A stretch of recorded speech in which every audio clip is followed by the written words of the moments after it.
Hey, Sassy fam, welcome to your Sunday check-in. I hope you're well. I hope you are fabulous. No real notes today, just feeling fantastic, and hope you are as well. You know, we've been taking a lot of extended walks, which I typically do this time of year as Texas slowly, ever so slowly. We're talking Knight of Pentacles slowly. Starts to cool down by literal degrees, small degrees, but it makes a difference. Week after week, it adds up. So we start the cool down process for fall.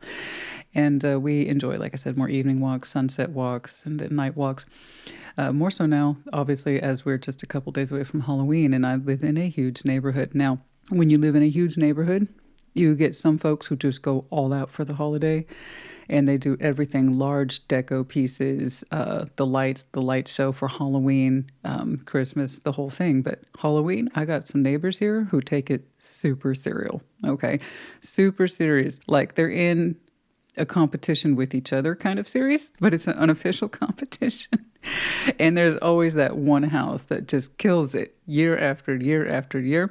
So I'll take walks with my daughter and Cinnamon. We'll go tour the neighborhood like we do every year and see what's going on. So I had one of those recent walks with just Cinnamon and myself, and we walked by the house, the mega house, the one that covers every square inch of their lawn with something. And they did a killer display this year. Ha ha ha. But they did a killer display this year. A series of skeletons, like a parade of skeletons, up and down the lawn, starting from the front of their house all the way down to the sidewalk, which people are going to have mixed opinions about because it's obviously easily accessible at that point, but they were trying to go with a particular flow. But I could definitely see where it was encroaching upon sidewalk territory, but that was their choice. And if they're cool with people bumping into it or walking into it, they're going to have some flexibility there. And that's kind of what happened with us. I'm not saying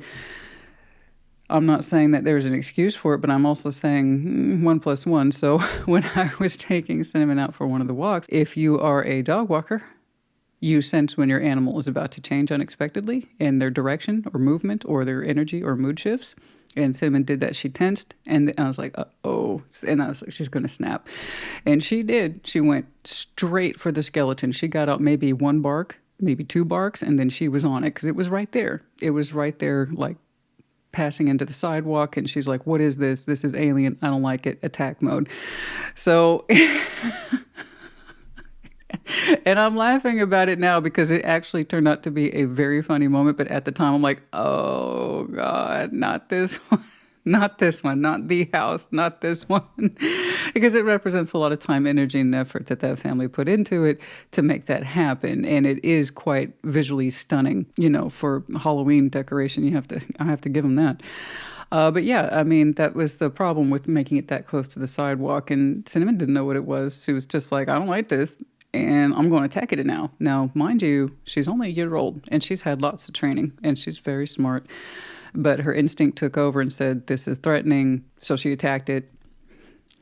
It was a whole skeleton, fake skeleton, obviously. Oh, she tackled it. She thrashed it. Seconds. That thing up in seconds. Gone. Done. She's 55 pounds, baby. Only a year old. Now, of course, you know, getting her to heel, leash commands, the verbal commands, being firm, it took a while for my commands to cut into her instinct to attack this thing. But she eventually relinquished it. And by then, the owners came out. They'd seen what happened. I'm all apologies. What else can I do? I'm so sorry. She didn't know what this was, and she had a reaction.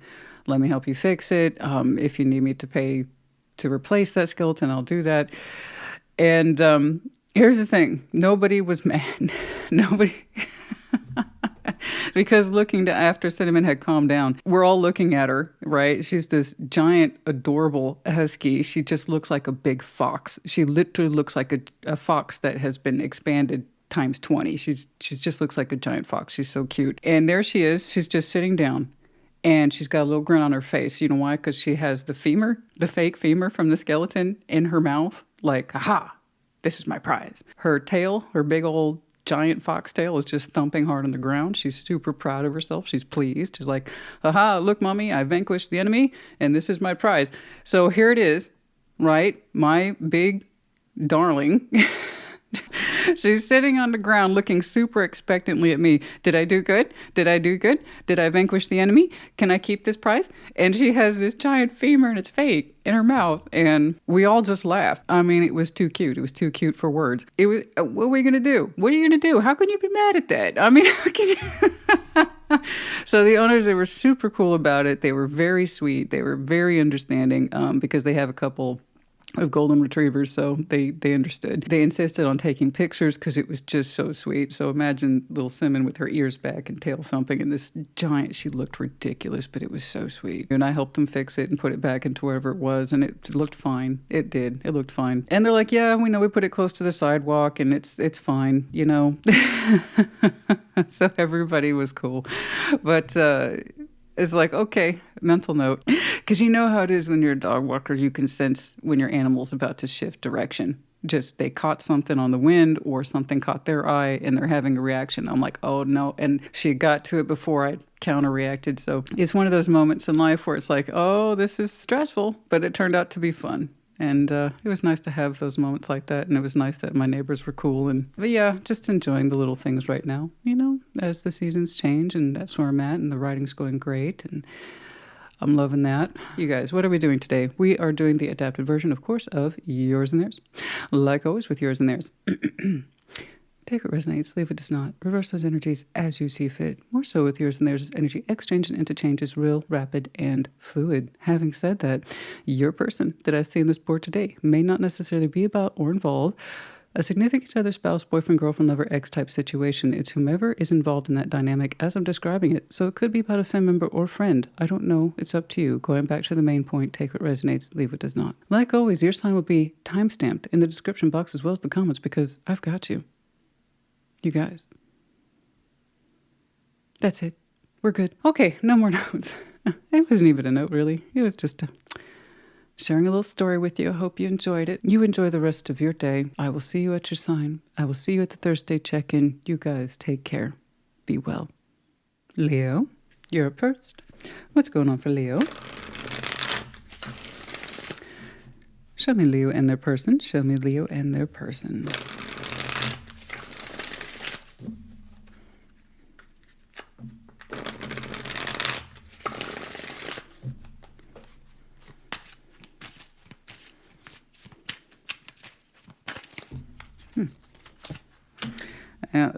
Eight of Wands, okay.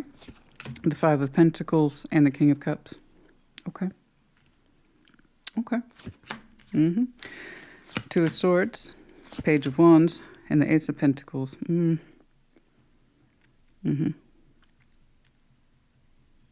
Okay. All right, Five of Wands, the Nine of Wands, and the Two of Cups. Overview, the Five of Cups. Yeah, I know you're feeling it right now, honey. And to your credit, you actually do want to work through this. I see that there is regret, loss, and you feel it. You do. You do feel it. I know you do. You feel it like a pull of shoulda, coulda, wouldas, and regrets, and this is what happened, and why did this say, and why this didn't get say, and why was this felt, and why wasn't this felt? I know, and I see it over here too. Eight of Wands, Five of Pentacles, the King of Cups. You know, you have a simple truth in you that says, I can work through this from my heart. I can. I want to. I want to open up. I want to communicate. Eight of Wands is here. Five of Pentacles. Yes, there's breakage. Yes, there's damage. You recognize it. You recognize it very, very well. You know what the odds are. You know what at stake here. And King of Cups, you're saying, nevertheless, I'm going to show this situation full heart, right? I'm going to. And I'm going to put authentic love into this because I love myself and I love whatever this is. So you're showing me the willingness to put in good work despite any hurt or upset, if it means correcting the situation a little more. I don't think you're promising absolute in terms of perfect outcome or perfect healing, but what you're saying is, I know what I can put into this, and I want to. I can speak from the heart. I can do that. You're saying that's what I can do for right now. You're not promising forever after. You're saying this is what I can do now. And I think it's being very realistic and very upfront. Okay? Now, the person surrounding a Two of Swords, Page of Wands, Ace of Pentacles, at first, I'm not saying much from this person in terms of conviction or that they're on board. Okay? Their energy starts out quite small. and uncertain. And then, with some influence, it looks like they open up to accept this. Ace of Pentacles. And it's kind of like saying, yeah, me too. There is a pause in there about whether or not that they can open up and do the same. It's a realistic pause. Okay. Uncertainty, specifically. When their energy starts to change and go into that place of, okay, if this is what you can do, I can match you. I don't know. I just know at first, at onset, they showed me uncertainty. But then a little bit of Page of Wands takes over there and says, okay, this is what I can do. Ace of Pentacles. So they're trying to join you in that space of repairs. Now, I don't know what this is to you. Okay. It could be repairs in a work type situation, but it seems like there's a lot of regret and or emotionality attached to this. So again, take it as it resonates. You either identify someone who from the heart can put good work and communication that's feasible into this, or you can't. What I do like is that you're not showing me a promise or guarantee of results. It's just, again, this is what I can do now, and I hope it counts for something. And I agree with you. Okay, I completely agree with you. You got to know, take stock, and measure up against what you can do now. Maybe not think so much about future orientation or future results. Just, this is what I can do now. And having someone just to agree to join you in that space is quite a victory already. Okay? So that's good news. We're jumping on over here. We have the Five of Wands, the Nine of Wands, and the Two of Cups. Man, there's been some roughness here between you two, energetically, bare minimum. A lot of frustration. Okay. Some blockages, arguing, harsh words, harsh energies, if not harsh words, but harsh energies behind this. And yet, the base value between you two is Two of Cups. I can tell that you two care for each other. There is still an emotional tie here. There's still an emotional bond that I think from the both of your points of view is worth preserving. And I mean preserving in the word preserve, because you both showed me pentacle division. Okay, a respect for reality, despite the frustration behind the emotionality. And that is a lot of frustration. That's active. God, that's active blockage. That's active frustration. That's active anger.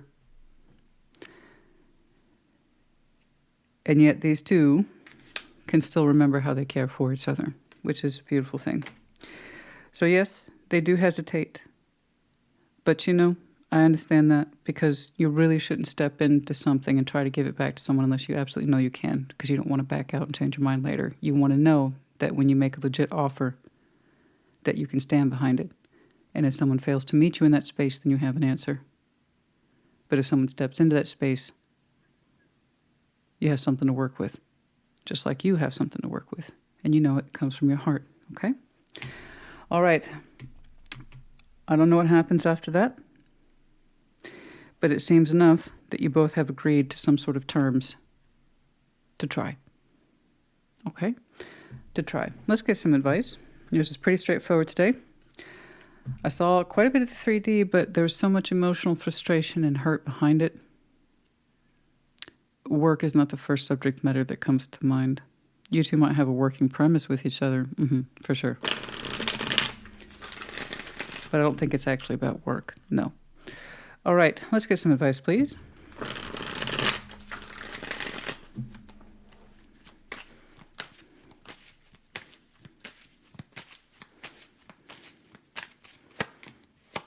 The Lovers, Three of Wands, and the Page of Wands. That's the hesitation then for this person.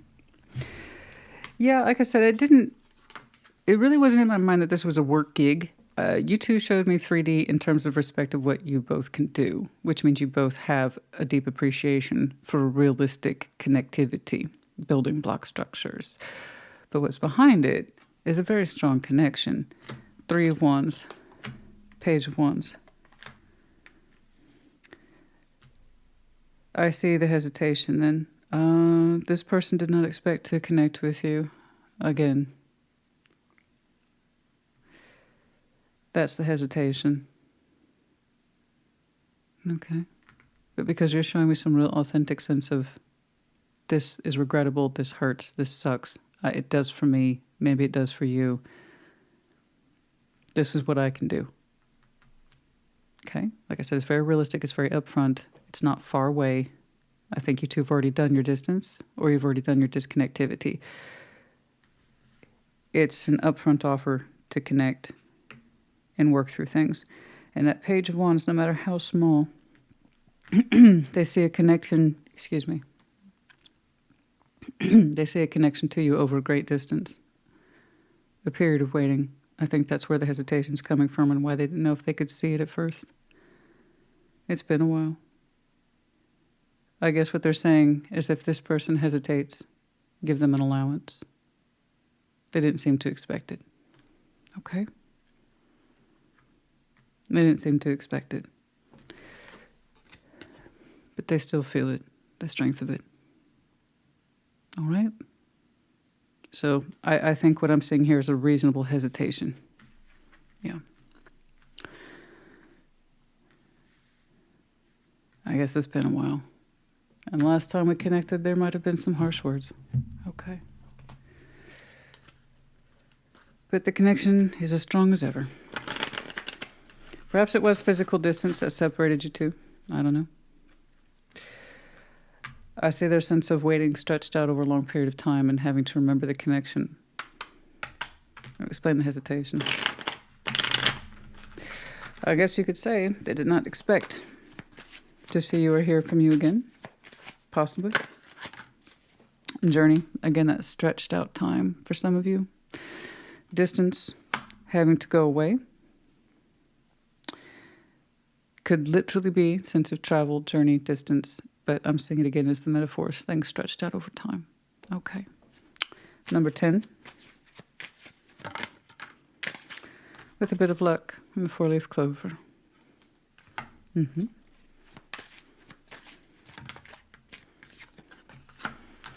Coffin. Yeah, I was about to say, whatever this is, it's already had its time off. A sense of overness or time and luck was never on our side for some of you.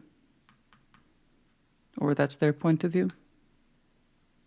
Distance was always an issue. The timing was never right. I've never been lucky in time with this.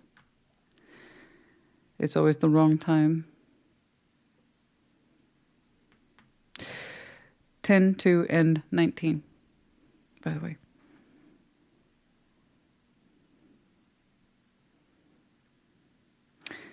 Could be an indication, by the way, of season. Scorpio season for some of you. A little bit of luck in this season that we're in now, of course. Yeah, like I said, I think if this person has hesitation about whether or not they can come forward and reasonably give to you in return what you seem to be offering, you'll have to forgive their hesitation. It seems they have reason to. There is time and space between you two.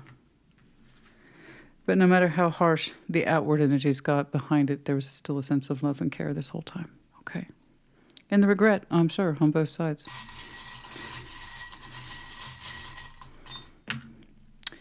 We have, everybody's getting the wreath these days at World's End, you know, and by that I mean late December to late January, or for some of you this represents a full calendar year, or some of you this represents the world as a door closed and that opens. Perhaps we are thinking about reopening this because I can tell you this sense of ending has already taken place. The distance has already taken place. Okay. We have the butterfly, time of transformation. Okay. And then gecko, Aries, Leo, Sag. One of your symbols, of course. And for some of you, simply just saying gecko or lizard is confirmation of what you're seeing here today. Leo, honey, I hope this helped you. Put in the comments. Take care. Be well. Sag, welcome to your Sunday check-in. Show me Sagittarius. Show me Sag in their person. Show me Sag in their person, please.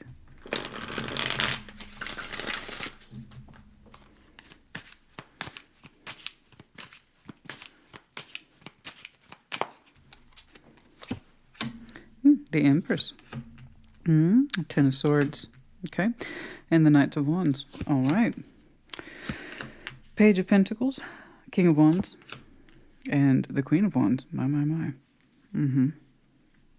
Okay. Nine of Cups, the Five of Swords, and the Star. King of Pentacles. Okay, right now you are focusing on practicalities, head of household, being nurturing, being stable, taking care of business at home, and making sure, frankly, all is well in terms of finances, self-worth, self-care principles, and just feeling grounded and stable. Cool. And I tell you why, you have reason to. The Empress, Ten of Swords, and Knight of Wands, it's like you're saying, despite whatever issues are here, I'm going to continue to demonstrate my best self. And I don't know what that Ten of Swords means to you. Bare minimum, it's pain, a lot of it, not necessarily an ending. But the idea is, yeah, I'm hurt, but I still am me. I still need to be me. I am still responsible for me. Whatever that pain is, I refuse to let it dull my shine. I refuse to let it slow me down. Knight of Wands is there.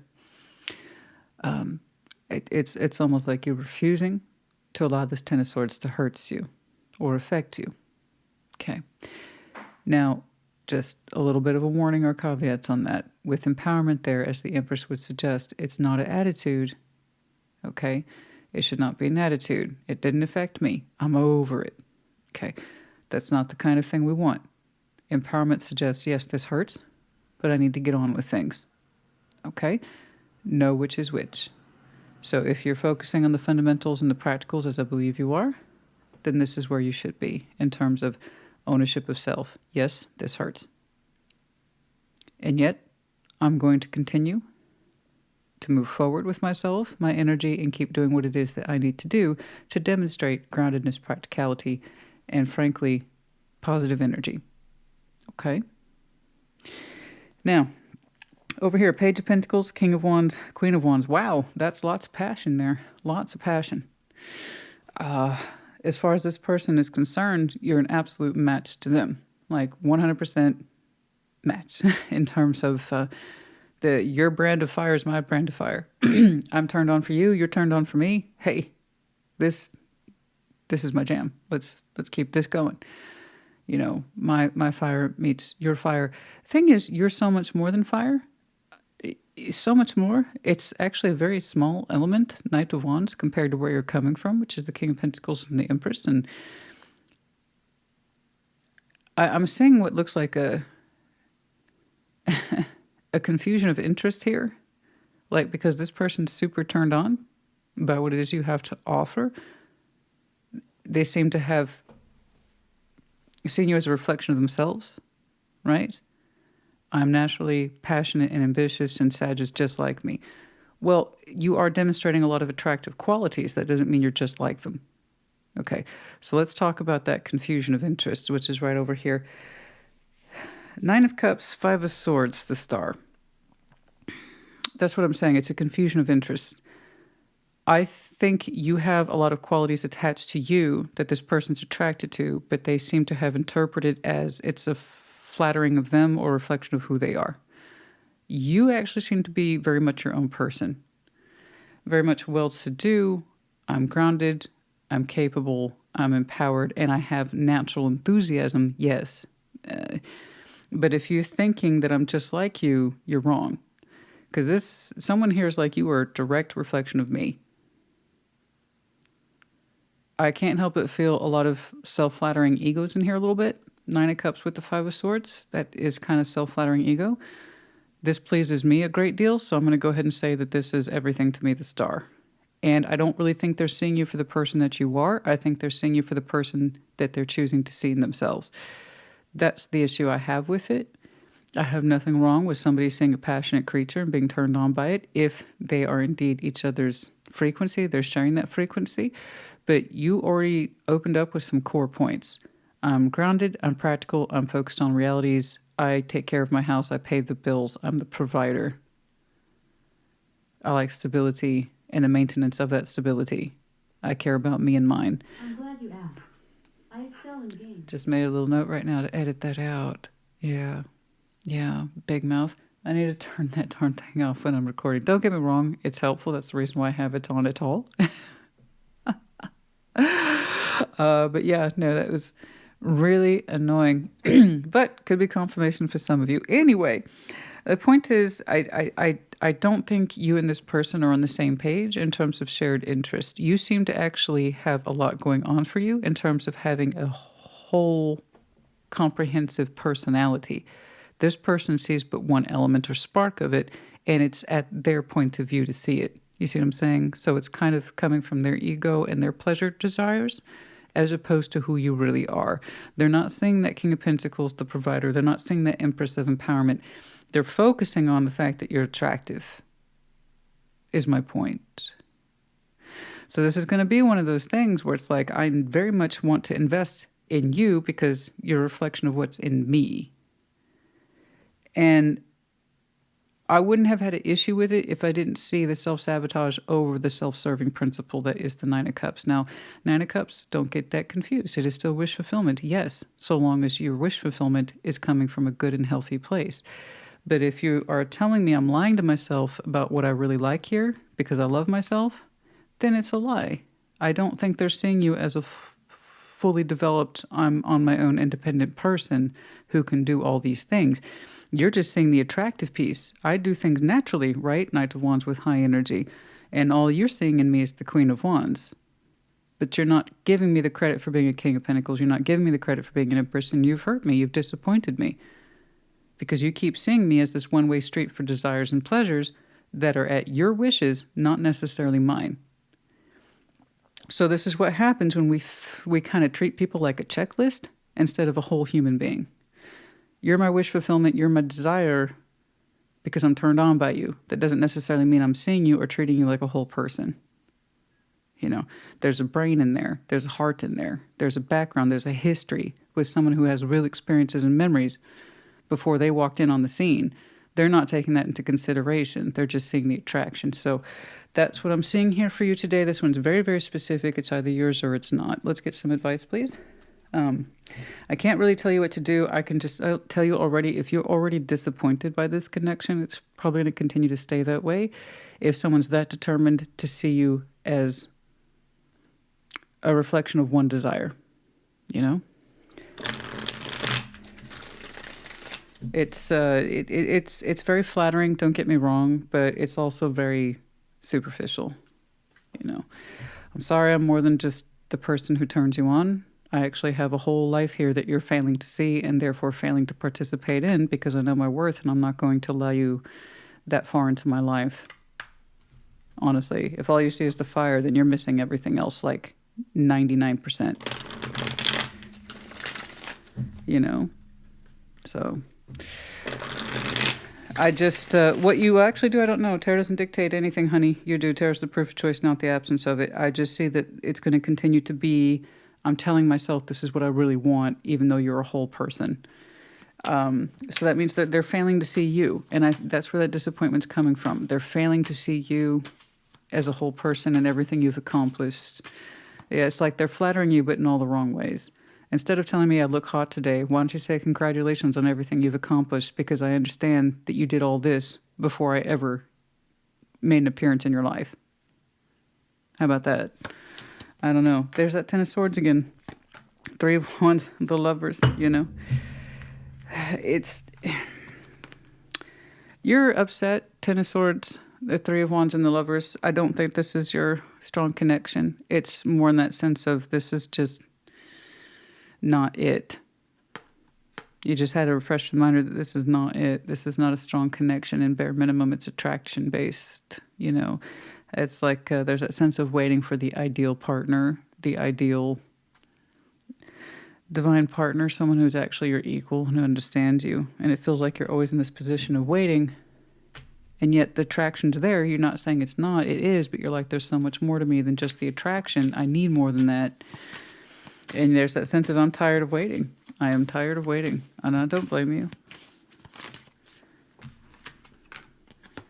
Page of Cups, Queen of Pentacles, the Hermit. Yeah, I just see you consoling yourself and reminding yourself once more of what your worth is. You've had to do this before and you're going to continue to do this again. Taking stock in who you are and remember that you can heal yourself and remember that you're steady and that you're practical and that you understand your worth. And whatever this is, isn't it? So it's like, well, the attraction part is the easy part. it continues to disappoint you because this isn't what you want. And it's like, how much longer do I have to wait before I meet my equal? Because this lover is really just a lover in the passionate sense. That's it. The passion's easy. Desire's easy.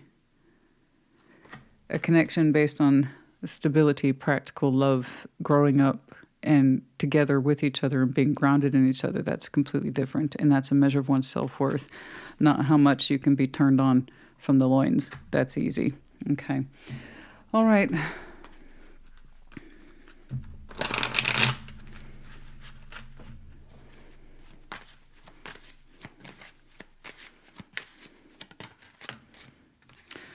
$14. Clever, like the fox. Cunning. False person, main female. Yeah, that's exactly what I'm talking about. Here we have the self-sabotage, being sneaky, trying to get away with it. It's like, this is the one, I'm attracted to you. Again, there's more to life than attraction. Attraction's easy. Attraction is literally the fast food of the world. It sells cheap and you can throw it away easily. Honestly, attraction's nice and it's a nice place to start, and that's where a lot of people do, but at the end of the day, it doesn't hold much weight. It doesn't hold a lot of water. And here we have that sense of cunning, and I'm getting away with it, and I'm being so clever, and that one's mine. No. 14, 8, and 2. But like I said, I don't dictate anything you do. If you want to entertain this, run around with it for a little bit because it's sexy, I get it. It's going to be flattering. But if indeed you're a King of Pentacles and an Empress combined at the end of the day, you're going to want more substance towards the end of your life. You know what I'm saying? When you live for the superficial, you're always going to get superficial results. That's it, really. Okay. The letter, 2 S's. S and S. Okay. Okay, and then we have the great white shark in reverse and upside down. Scorpio energy, but this is something we don't want to pursue. We don't want to pursue this. It's not a matter of survival. No, you just don't want to pursue it. You don't have the energy to pursue this. Okay? Okay, Saggy honey, I hope this helped you. Put in the comments. Take care. Be well. Aries, welcome to your Sunday check-in. Show me Aries, please. What's going on for Aries? Show me Aries, please.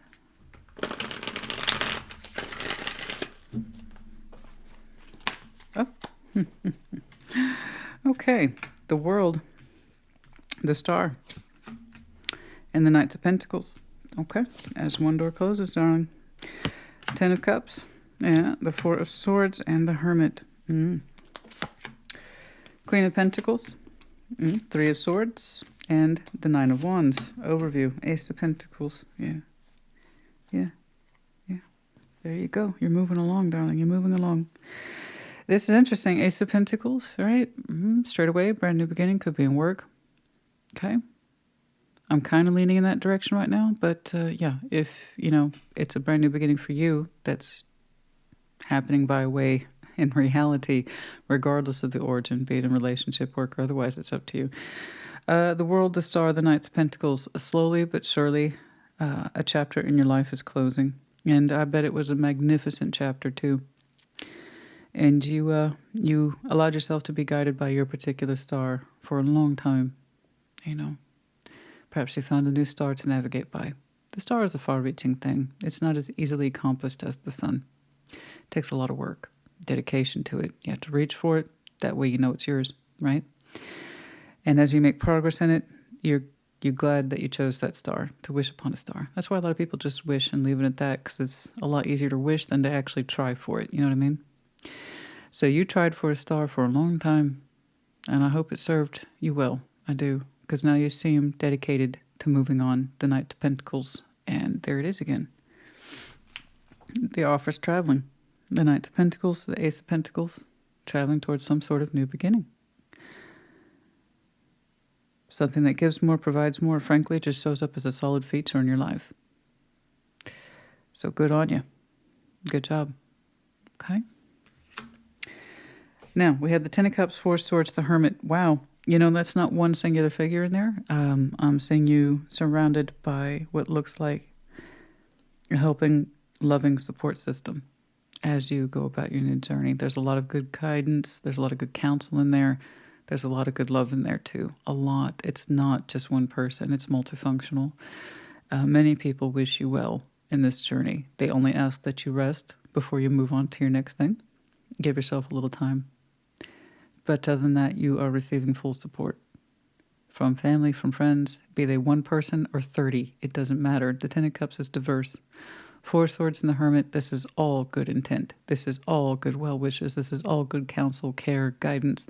And the only thing that they ask you to do is to take your time, maybe rest up before you start your new endeavor. It's actually quite loving. It's extremely supportive. It's very encouraging. And there's reflection points from these people as well. I see many faces in there. They think it's great. It's almost like it's about time. You know, it's about darn time that you're doing this thing, that you're moving on from the old star and you're making good on this new opportunity. And I see nothing but comfort, care, and support. Again, be it one person or 20. The Ten of Cups is all-inclusive for those people who you identify as being in your life for good reasons of love, support, nurturing, caring, that kind of thing. Okay? Mom, dad, kids, siblings, spouses, all that. So like I said, it could be 30 people. Doesn't matter. They all agree with you. And they want to give you good insight along the way. And their biggest advice for you by far is to rest up before you go into your new journey. And you are taking your time to your credit. You're not rushing it. So there's a plan behind that with the Knight of Pentacles. Okay, Queen of Pentacles, Three of Swords, the Nine of Wands. You're saying, and there's an acknowledgement in here on your part. I see you responding. You might have a lot of earth in your chart, or you're just in that space in your life where you want to slow down. And for Aries, that's saying something, you know? Queen of Pentacles, Three of Swords, Nine of Wands. You're like, yeah, I've neglected myself quite a bit. I'm tired too. It is time I put a little more thought and care into me while I go about my new endeavors. Once more, congratulations to you, whatever that is, that new opportunity. You seem to be approaching it in this respect of you're planning for it, you're not rushing into it, and you perceive it as the thing that will take you and carry you a little more gently into the future. Okay? Solidity, longevity. That's what you're looking for, is predictability these days. Something that's easier. Easier, but is stable in nature, and it doesn't require so much energy as the star you're leaving behind. Okay. But yeah, you even admit right here, yeah, I've neglected myself a little bit. I stopped taking care of me mentally, emotionally, physically, spiritually, any of those things, all of those things. And you're saying, I need to fix that. And this Ace of Pentacles, whatever that is going to help you achieve it, but you're going to take your time with it. Plan it carefully, okay? And that way it can serve you well into the future without taking so much of your physical energy specifically, and maybe mental energy too. Okay, so that's good stuff. So that is multifaceted in terms of energetic support, and it's gorgeous. I'm happy to see you surrounded by these folks. Man, that star, whatever that last one was that you're leaving behind, it must have taken a lot out of you, but I know you pursued the heck out of it. You pursued the heck out of it. It meant a lot to you, and that's what the star is. Otherwise, there's no point. There's no point in pursuing the star unless it means something to you, because it can take so much out of you. But now if you're rocking this Ace of Pentacles, this is where I want to be. A steady, solid investment that I can plan upon and build a future around, and allows me to better take care of myself, then that's where I'm at these days, right? Let's get some advice, please.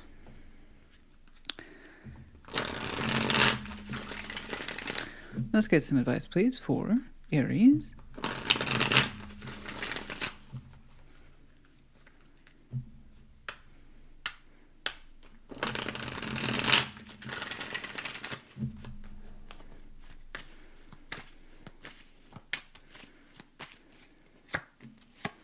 Eight of Pentacles, Two of Pentacles, the Six of Cups. Wow.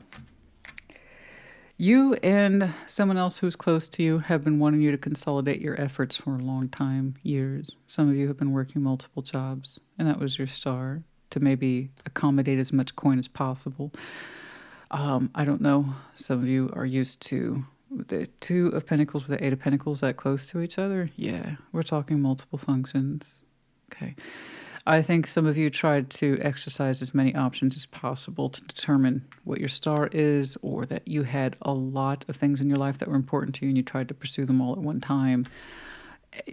And that kind of caused you to go into a place of neglect a little bit of yourself. trying to meet not just your needs, but also your long-term goals and dreams and aspirations, whatever those were. So it went beyond just maintaining the money, right, and the finances. It was also like, am I achieving the best that I can in this life? So I can definitely see where you left a lot of room here for that sense of, I might have worn down a little bit, you know, lost touch with myself. And that's why these folks are asking you to just rest up before you move on to the next big thing. But they are happy for you. They are happy for you. And they think that this will be easier for you. Yeah, but there's that support again. So this is done with this support, again, of Six of Cups. It's just showing me the importance of others in your life who have influenced you. And advice, yeah, consolidate those work efforts. Okay, we can let some of this stuff go. And we've been talking about this apparently for some time with someone else. All right? Anything else in here, please? Three of Pentacles. Yeah. Strength. Okay. We really want to reduce our effort. You know? We pick one thing and we're good at it and we build on it. That's it. Not trying to accommodate so many energies or responsibilities these days. We're going to pick that one thing and build upon it and make it our permanent practice. And it even for some of you suggests starting over just a little bit. I'm not saying all the way start over. I'm saying there's the fundamentals of building blocks of contribution there. Okay, so even though it looks like a sexy card, I know it's still the Three of Pentacles in this respect. But yeah, no, this is a lot of effort has been leading up to this. Okay, you've earned it. You've definitely earned it. I'm not saying you have to hang up both your rams, but I think you can retire one of them. What's going on? Gosh, some of you are so hard on yourselves. No wonder. No wonder. No wonder they asked you to rest first, and you admit, yeah, I've been very hard on myself. Yes, you've been a driver here. You've been whipping yourself for a long time. Bullwhip. Very harsh on yourself to maintain these high standards of multiple subject points in your life, in work specifically. Some of it had to do with coin. Other had to do with, these are my personal goals. You've been trying to accommodate a lot over the years. Okay. It's taken a toll on you, honey. It's taken an absolute toll on you. It's very guys, I couldn't make this shit up if I tried. The Toil and Labor card, number 38 with the bullwhip. Honey, like I said, you don't have to give up both your rams, but I think, your horns, but I think you can at least retire one now. Pick one thing and become a master at it. Or don't. I think you can afford to. Regardless, you can reduce your work effort now. There's a plan in here. And take your time with it. I gotta ease up on these back-breaking labors, guys. Gosh. Goodness. And some underlying, I mean, I can see that lifestyle has definitely affected some of you guys' health. Okay? Just an underlying concern. And you admit it too. That's the Aries I'm looking at. Okay? Let's be careful with that.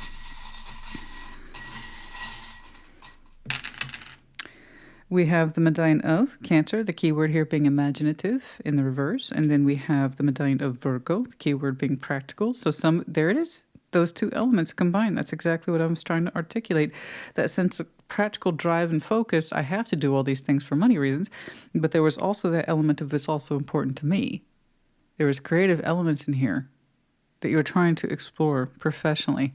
But it also required you to still be very studious in your coin. So it was a combination of these two things. Yes, you have a soul bond energy in here too. It's very supportive. But a healthy feedback loop is exactly that. It's a healthy feedback loop that you have with yourself first and foremost, and then with others. And a healthy feedback loop is exactly what it sounds like, the infinity loop. It goes like this. That means it's equal. Okay? You feed it what it feeds you. So remember, if you're very harsh on yourself and you keep feeding it back to yourself, right? I know you had good reason and intention behind it, but there was others here who were trying to influence you in a positive way to incorporate more healthy aspects. Okay. Anyway, We don't have to do that anymore. And then, sorry, I got lost on that. And then we also have the Medallion of Taurus. You might have any of these placements in your chart, particularly Taurus here with that. That was actually the first thought I had when we put down the bullwhip. Some of you have some very strong Taurus in your chart and you tend to be very hard on yourselves. All right. So just FYI with that. Okay, Aries, honey, I hope this helped you. Put in the comments. Take care. Congratulations. And do be well. Aquarius, welcome to your Sunday check-in. What's going on? What's going on? Show me Aquarius, please. Show me Aquarius.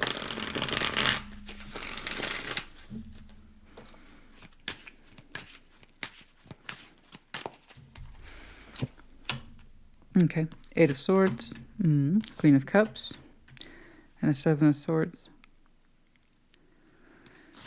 Okay, Ten of Swords, Three of Cups, and the King of Cups.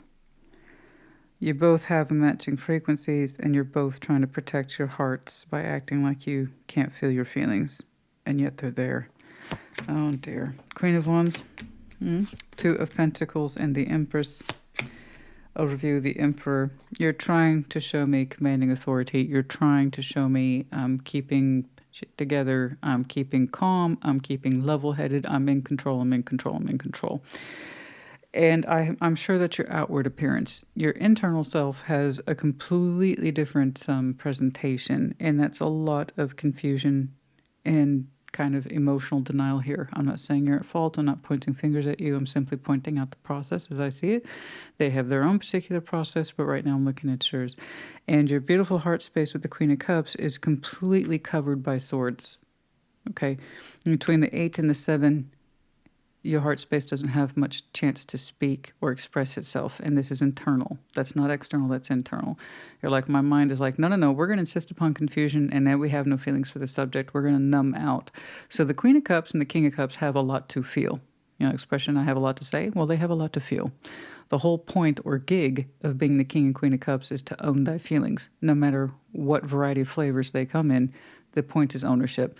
This is how I feel. It may not be what you want, but it's what's authentic and true to myself. Okay. And right now, your beautiful heart space is covered up with a bunch of swords. She's not allowed to express her feelings right now. And that's coming from you, your mind. Your mind's like, we have no feelings on this subject. We're going to numb out. Okay. We're going to look like we're in charge, but we're going to numb out. Of course, this is temporary. This isn't who you are all the time. It would not be good to exist like this every day, all day. I think that's just where you are now. The person connected to you, something very similar. Ten of Swords, and Three of Cups, the King of Cups. The difference between you and them is that there's just a little bit more emotional admission on this person's part that they would like to connect with you to resolve differences. And they'd like to connect to you from the heart, so long as it's the heart talking. And you're like, well, that's the thing that's least talking for me right now. I don't know if you notice this, but I'm in charge. And I'm not allowing my emotions to have an opinion or express themselves. And that's active avoidance. And this person's like, I get it. Ten of Swords, I'm hurt too. I'm hurt too. But can we maybe put down both our swords long enough for our hearts to connect and remember that they like connecting? Okay. So there's a little bit more of an admission on this person's part that they're willing to open their heart space, despite the swords that are clearly surrounding the both of you. Okay. And by that, I mean pain, denial. I don't want to see it. I don't want to express myself. My mind is trying to shut it down. Okay, we have the Queen of Wands here, the Two of Pentacles, and the Empress. You know, it's very unclear between the two of you about where the other stands. Now, physically in the 3D. Okay.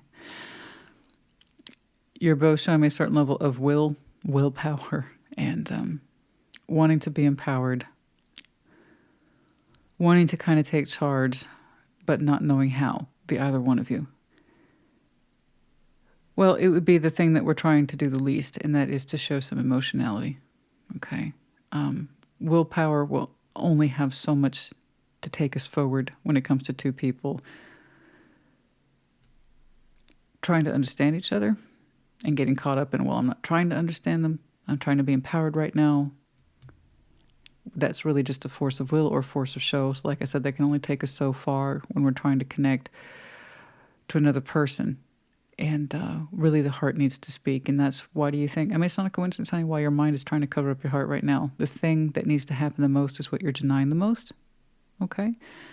Because that's going to make you feel vulnerable. And the Emperor doesn't want to feel vulnerable here. All right? So I got two people here wondering how they can take charge of the situation and lead it out of this. But, you know, you're kind of avoiding the most obvious solution. They presented it a little bit. Can you meet them halfway? I don't know who this is to you. Whoever you are kind of like refusing to show your emotions to. What they want the most or what the situation needs the most, you're like, well, that's the last thing you're going to get. So you could be strong-arming it, if you will, with anybody. You could be strong-arming it with your father. You could be strong-arming it, if you will, with a cousin or a co-worker. So I don't know who this is to you. But a little bit of emotional giving here can go a long way, especially since it seems like this person's already kind of predisposed to, you know, loosen up the lid on their pot a little bit, if you will. But you both have the same kind of thought. How can I lead us out of this? Well, again, showing more of what you're both concerned in some way about demonstrating, vulnerability. Okay? Waving the emotional white flag. And it doesn't have to be a big giant one. It can be one of those little ones, you know, that you give to kids at games. Those little flags. Maybe just one of those. It doesn't have to be a giant billboard. It can just be like a little flag. Okay? But yeah, I mean, if that's true empowerment, guys, by the way, is not how much we can deny and, you know, hold on to and take charge and my way. That's not empowerment. Empowerment is accountability and responsibility. And for those of you like, okay, I'm talking to the Aquarius who hasn't gotten there yet, and I'm presentation of feelings. Because right now the mind is super busy trying to cover up feelings. Like, I have not been hurt. I'm not affected. In fact, I have no reaction to this at all. It doesn't affect me at all. I'm talking to that Aquarius, the one who hasn't tried. Okay? It's not an accusation. Don't take it as one. Okay. The idea is to help here. Especially when two people are more or less or roughly thinking the same thing. How can I take charge of this? How can we move it forward? The solution seems to be right there within grasp, you know?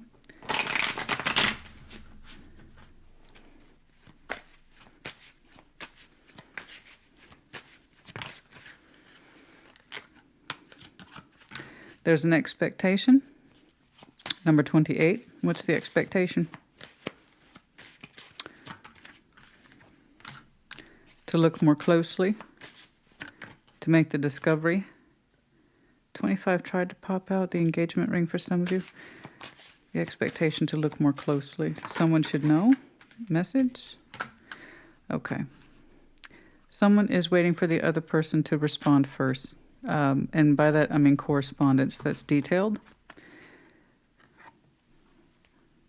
I won't reveal more until I know what I'm working with. So someone is, the both of you in some way might be expecting the other to give more. That way there's something to quote unquote work with. To find more of a clue, more of a detail, more of what this person's actually thinking. Well, the expectation is fine unless the expectation is unreasonable. So I could have an Emperor-Empress sitting here with the expectation that they need to reveal more of themselves to me before I give a response. So again, this is anti-empowerment because we're doing more of a power play thing here or mind game thing here. And that's not going to really, because it's just going to reinforce the issue later down the road, I promise. So someone can authentically say, this is what I'm thinking, this is what I'm feeling. Take it or leave it. Or this is the truth of it as I best understand it. That's actual empowerment. Okay? So let's not confuse those things.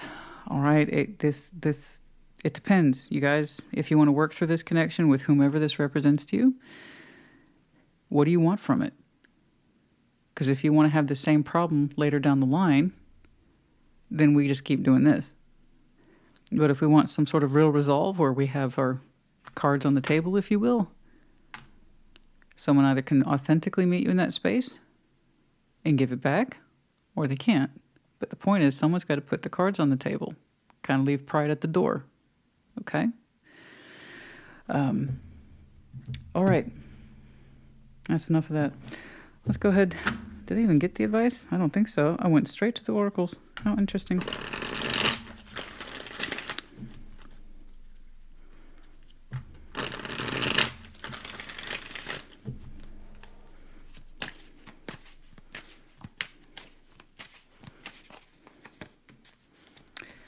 Five of Pentacles, the Hanged Man, and the Two of Swords.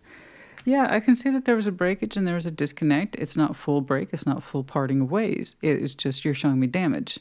Damage occurred, but we've had plenty of time to think about it with the Hanged Man, and you're still showing me inconclusive results. The Two of Swords, again, the mind is still trying to take over a conversation about an activity or a circumstance that's already happened. And these two folks have already had plenty of time to think about it in the Hanged Man state. And we're like, I still don't know. No, that's the mind still saying, I have to insist upon confusion, even though I've had plenty of time to think and observe this situation. Okay.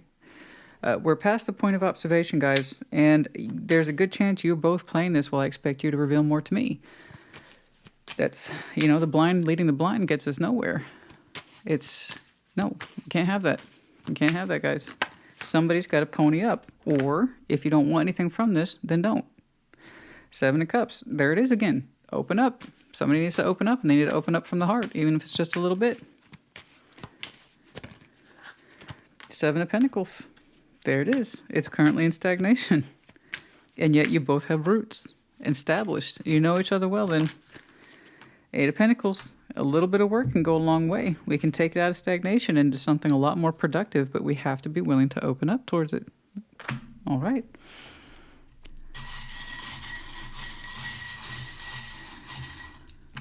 I kind of want to redo this one because I hate it when people show me, well, I'm stuck at an impasse, when you're really not in an impasse. We're just insisting that there's an impasse there.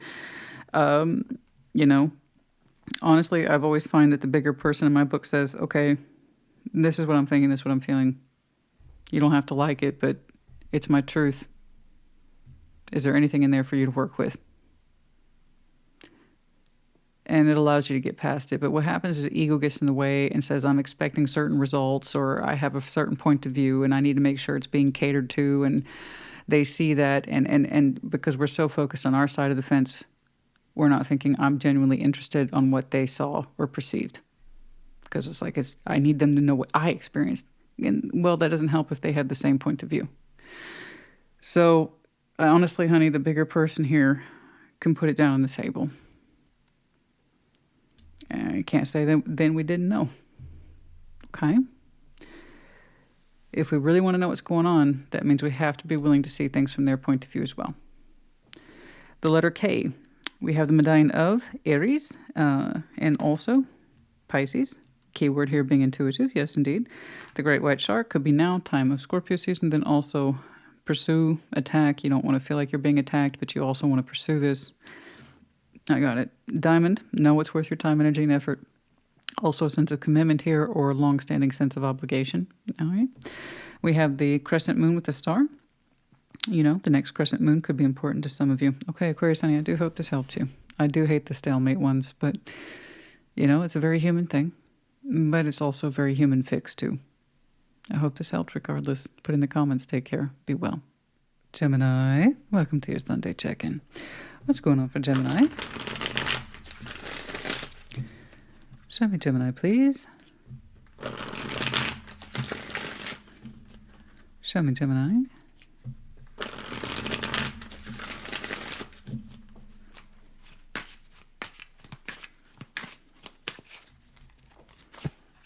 Okay. Four of Pentacles, the Fool, and the Queen of Pentacles. Okay.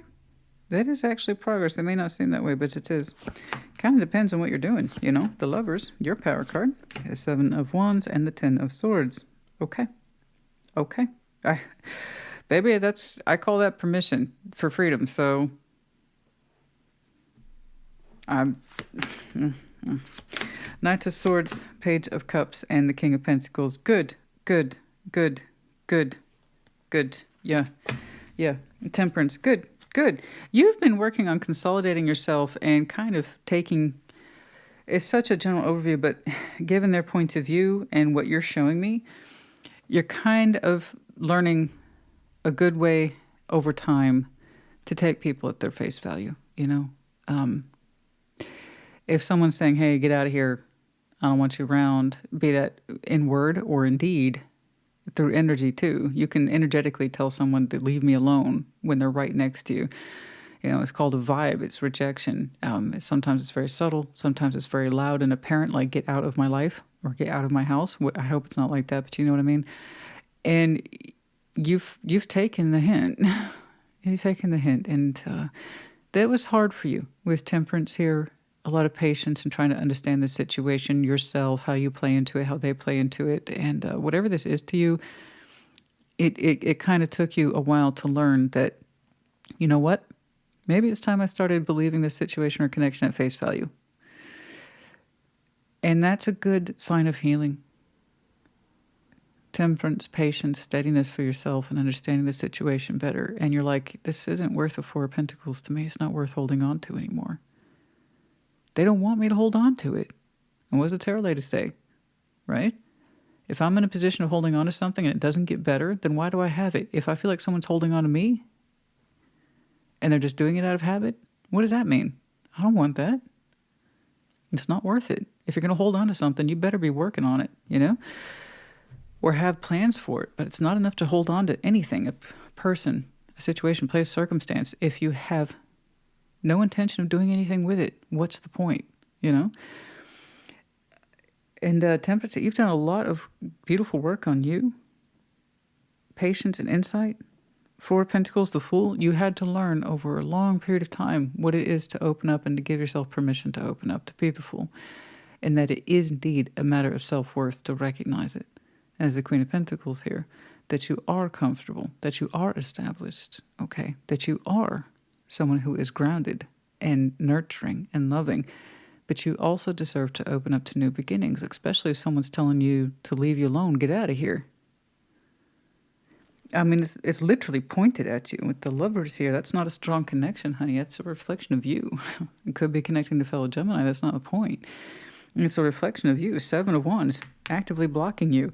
Ten of Swords. Get out of here. We're done. It hurts. Get out. So by word or by deed, energetically, emotionally, spiritually, physically, this person is rejecting you. This connection. I don't know, it doesn't have to be romantic, but someone here is point blank rejecting you. And you have taken the hint. And it's like, I thought I was holding on to this, but now I realize I've converted my thinking, I've converted my energy. I've just realized I've been holding myself back from a new beginning.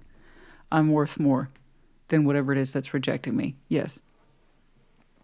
Yes, you're allowed new beginnings. Absolutely. If someone says, I don't want you here, take them up on it. It's like, oh, they don't mean it. No. If someone's that adamant, believe them. They'll just continue to reject you in one of those many spheres. Emotional rejection, spiritual rejection, mental rejection, physical rejection, any and all of them. You know? I don't want you in your life, but I still want to be connected to you. No. No. No. Let me go. Better yet, I'll let myself go. But that's rejection on so many different spheres, honey. It was time. It was time. And I like how you converted, and that took time. Temperance. It took time to convert that thinking, holding on to this versus me holding myself back. Aha. Do you see how they're related? I wish people could see the mirror effect more. We see it this way, but there's also that version of it too. I think you held on to this, and you realized, I'm just holding myself back. This person doesn't want me here. Correct. Knight of Swords, Page of Cups, King of Pentacles. Congratulations. You're still grounded. You might have some fantastic earth in your chart. You're very stable, very nurturing. You very much like your little corner of the world. I understand that. I'm the same way, right? I want my particular launch pad. The point is, it's mine. And I know I can take off from it and return to it as a secure base while I'm out doing whatever it is I need to do. The point is, I am intimately acquainted with my little corner of the world. And the Gemini I'm looking at, you get that. You have the goods, established, grounded person. Okay? You're a whole person in here. But you also get to open up to life too. Especially if someone's given you permission to go on then, get out. You're not worth the trouble. Oh. I didn't know it was so hard then to put up with me. That kind of thing, you know? Take them at face value. Knight of Swords, Page of Cups, King of Pentacles. Yeah, indeed. You are doing your own thing soon. And it's going to feel really good. Okay? You'll be doing your own thing. And caring for yourself a little bit more. Thinking of yourself these days and acting in your own best interest these days. So I don't know what happened here. I'm just glad that you understood what it is you need to understood. I'm not really interested in pursuing their energy further. They made it very clear that they don't want you there. And what they don't want, you understand now, represents your freedom. Okay? And see yourself in a little bit more of a healthy light. All right. Let's get some advice, please. I don't know what that is, honey. I don't know. What's weird is I see them rejecting you spiritually and emotionally, physically.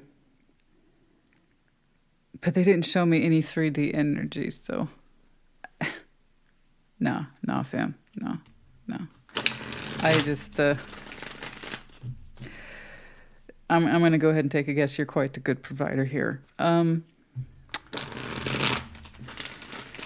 You're not welcome, but your pentacles are. Let's get some advice, please. I'm just saying, for some of you, that's effed up if that's what you're experiencing. I can't say absolutely. Death. 9 of Cups, the Chariot. Yeah, this is your heart no longer... Surprise. Baby, your heart, this is very personal to you. So while you're making it look easy, bless you, that's because your energy had time to catch up to this. Temperance, remember? But the fact of the matter is your heart no longer drives or is motivated to drive down or pursue a particular avenue anymore. You're saying, this is not what I wish for. This is not my love. This is not how I would cherish someone else, because I don't cherish myself in the way that you clearly don't. I cherish me, though. So this is over with death there. Specifically your feelings and where they used to go. With your Chariot here, the motivation. This is not my wish fulfillment, 9 of Cups. This is not my jam. This is not how I love myself. You reject me? I'm out of here. I got it. It took me a while. I had to differentiate between holding on to you or this connection and me holding myself back. But once I figured that out, once I flipped that switch, green means go. Think of that as your release, honey. That is release. Okay.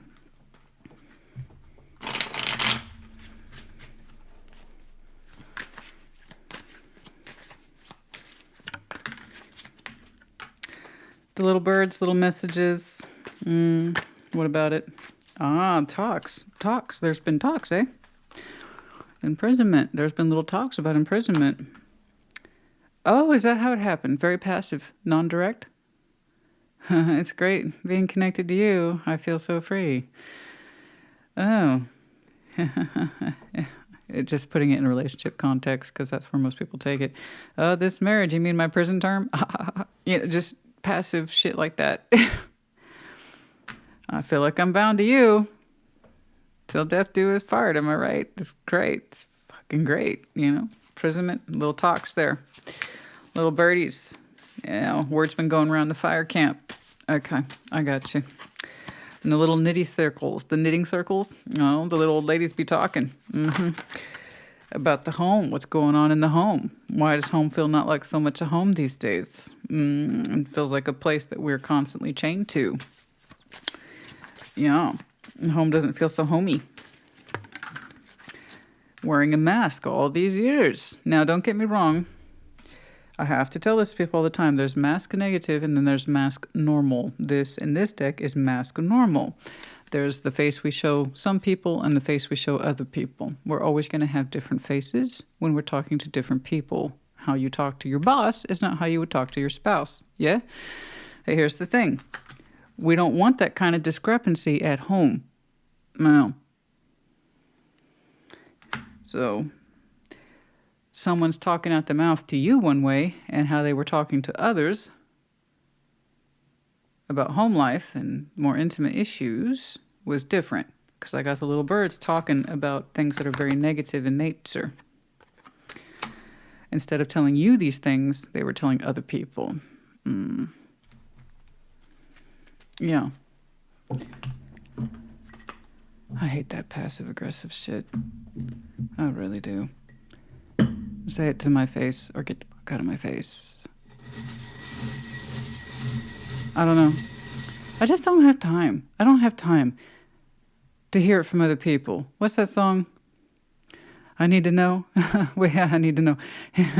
Baby, I need to know. If you think you're going to leave, then you better say so. It's like, how come everybody else knows but me? Yeah, that's what that reminds me of. How come everybody knows how unhappy you are except me? Hello? I could have had all this time to fix it, but you didn't want me to fix it. Because if you wanted me to fix it, you would have had to have been direct, right? Now, don't get me. I get worked up, honey, sometimes when I see the obvious like that. Oh, it just takes something out of me energetically, you know? Because I have such a low value system for shit like that. And it takes it out of me. It's like, what an energetic drain. Serious. I mean, imagine you were living it, though. Okay, we have the small feminine deco glasses. We have the medallion of Scorpio here, the keyword being passionate. Some of you are very passionate now about living life or being more open, or it's just a reflection now whilst we're in Scorpio season. Or there's something here about the lack of passion being a critical issue. And by that, I mean vitality for this situation. It's not just sexual context. Any sort of passion that's involved or should be involved for ambition, hope, these kinds of things. It could be a critical issue in this, yes. Okay, dragon in reverse, non-direct, yeah, but also not breathing down your neck. It's not supposed to be a display of power. It's not supposed to be intimidating. It's not supposed to be frightening. It's not a full-on display of one's power. Now, perhaps you're trying to take it easy on this situation, or again, it's speaking back to that passivity or being non-direct for some of you. Okay, Gemini, honey, I do hope this helped you. Put it in the comments. Take care. Be well. Libra, welcome to your Sunday check-in. Show me Libra, please. Show me Libra in their person.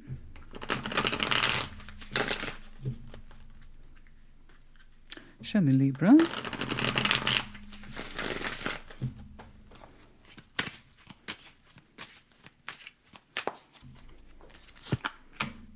The Hanged Man.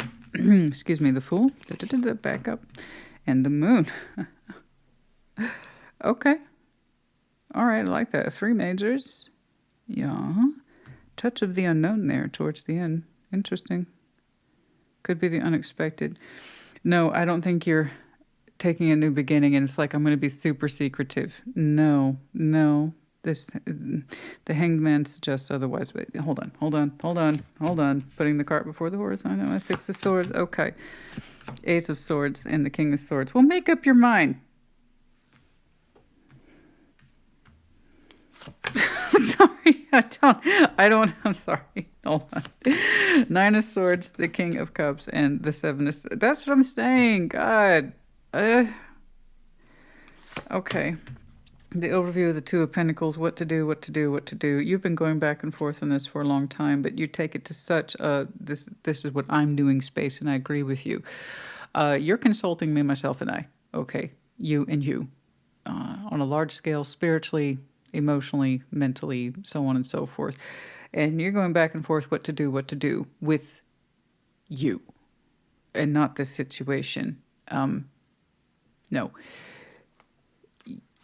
Like I said, most of this is between you and you.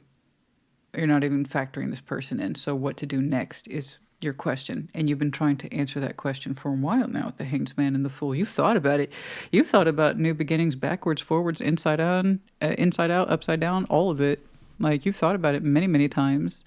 You've seen the pitfalls of taking a risk and opening up. You have seen the joys and seeing for yourself a new beginning. And what does that mean? You've looked at it. You looked at it thoroughly. And I think many of you have put off being the Fool, being open towards new beginnings for I don't know how long, because you have been heavily examining this concept. What does this even mean? Right? What does it mean to have a new beginning?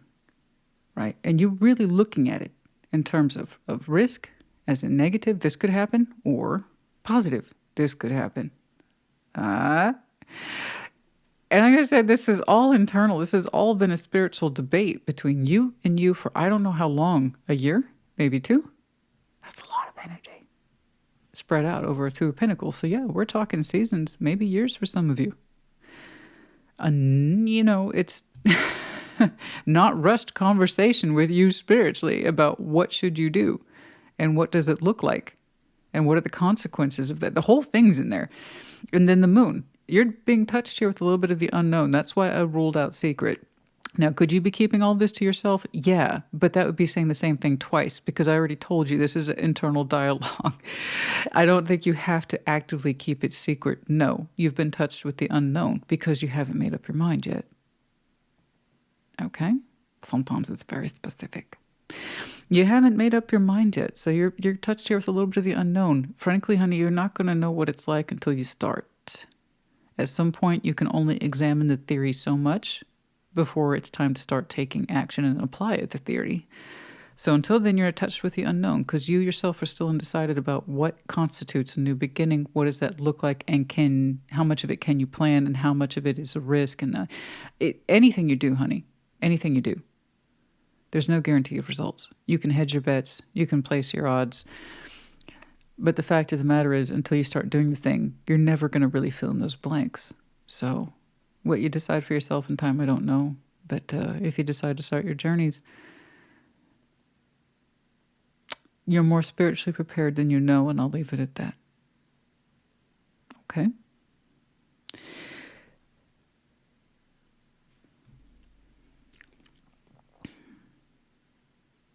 Now, over here, I'm trying to, because it's so dissatisfying. It's so dissatisfying. 6 of Swords, 8 of Swords, King of Swords. Someone here determined with the kind of mindset, I'm leaving this behind. I'm leaving this behind. But they second-guess themselves critically, badly, to the point of mental kind of degradation. This is someone who typically trusts their mind. Logic, reasoning, well, this is what I've concluded. Or they're just being a hard ass. Even if they're not logically inclined or rationally inclined, they're trying to show me, well, I made up my mind and there's no going backsies on that, except they are going backsies on it in terms of second guessing themselves. So it's mentally, they're still connected to you and a little bit emotionally, and they second guess themselves a lot. Should I have left this? Should I have left this? Should I have left? Well, I stand by it. I stand by it. I wonder if it was the right thing though, but I stand by it. Like I said, make up your mind, you know, because according to them, they already did, but they're showing me misgivings about having left something behind when it comes to you. Okay. Like maybe I wasn't so sure about that the way I thought it was. I can't go back on it. I can't go back on it. Decision's made. I've used my sword. But I wonder.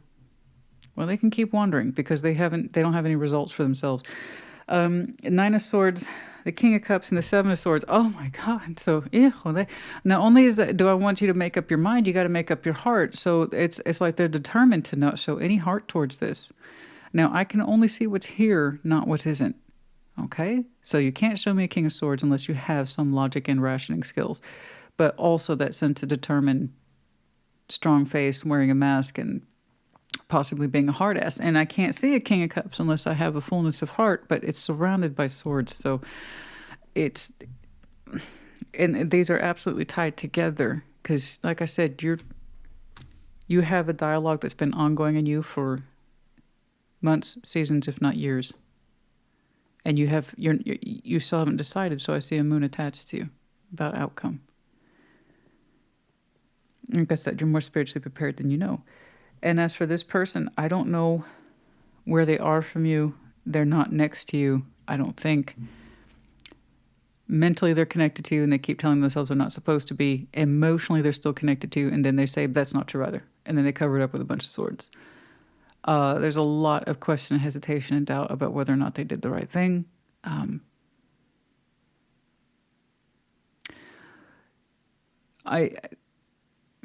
If you ask me, it looks like a case of cold feet or second guessing oneself.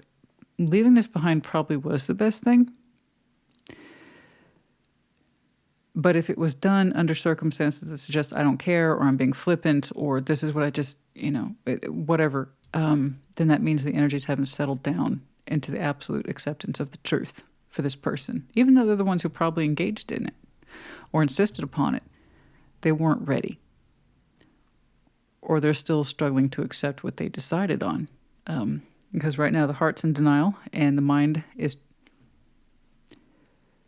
has to constantly reassure itself that this was correct, this was correct, this was correct. I don't know if that's guilt. I don't know if that's... But to me, it just looks like prolonged second guessing, which... This is what happens when we make major decisions. We're not prepared for them. And in a way, you get that, which is why you haven't dedicated yourself to a new beginning yet. Because you get this in your own way, right? Use this person as an example, obviously, for preparedness. Now, like I said, you can only do so much with a theory. Eventually, you're going to want to start applying it. The point is that you don't want to be like this person where you're constantly second guessing yourself, your actions, and your feelings, because that sucks. That's going to take a long time to clean up. So I want you to strike when you're ready to strike. When you're ready to step out and think about that new beginning and how long that you've been measuring yourself against that and what does it mean and what does it involve, know that you're ready. That way you don't second guess yourself. Because that's when you falter and then you exacerbate the issue and then it stretches out and it takes forever to do cleanup. Okay? I don't want you or anyone to ever second guess their new beginnings, because then what's the point of having one? You'll talk yourself out of it, and then you'll have another layer of regret to add to the bill. And you don't want that, right? So if you step boldly into that new beginning, honey, I want you to claim it. Claim it. And you better not tell me you're waiting for this person to make up their mind. You don't want this person to make up their mind, because they already did it the first time. So if they change their mind, come back, I promise you they'll do it again. That's what happens when you do these things unprepared. Okay? The Magician, King of Wands, and Death. Yeah, okay. Made it very clear. Someone here no longer wants this. That's what I'm saying. So it's either this person who triggered it, they no longer want this, and now they're second guessing themselves because they weren't prepared for this. Or this is you. You admitting to me you no longer manifest this. You no longer have passion for it. You no longer have enthusiasm for it. And you're very clear about that. And that would explain why you focus just on you. Because you understand this is your business. Right? Okay. Who is who?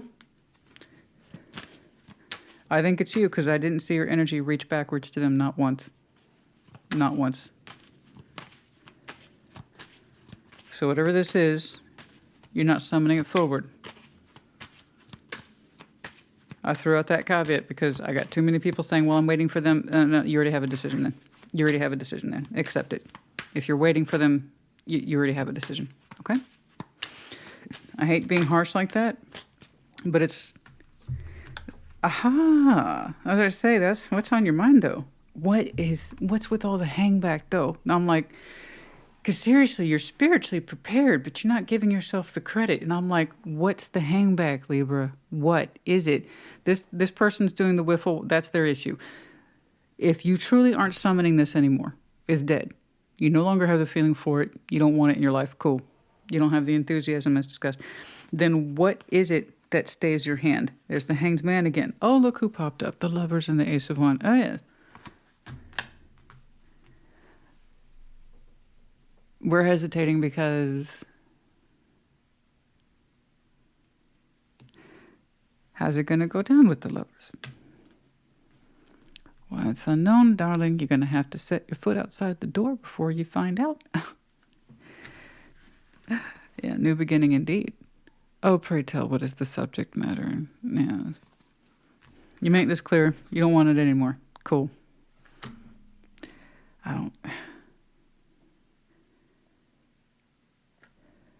I think this person triggered the distance and or ending. I think you specifically said, I don't want to feel anything towards this anymore because I don't. So you both had your parts to play. Right? This, though, this is what you would love a new beginning for. So what's stopping you, honey? I've thought about it only 1,000 times. But hey, you know, maybe you really want to study that book front to back, you know? You want to read the index, take notes. Your advice is you already know. So I invite you to step into the unknown. Hey, babe. Take a walk on the wild side. Ooh, beautiful. Oh, yes. High desirability in there. Absolutely. The flower, once more, the name is lost on me. I think it's is it lilac? No. Anyway, it's considered a very exotic flower. Everybody likes to look at it. Very few can possess it or grow it or claim it. It's a very sexual flower, but also a beautiful flower. So it represents that kind of sense of having it all in one package. Beauty, sensuality, and exclusive. Highly, highly, highly valuable. Okay. Number 30. It's either you or the person we very much want to be connected to. Like I said, we're studying the book very deeply. Number 44.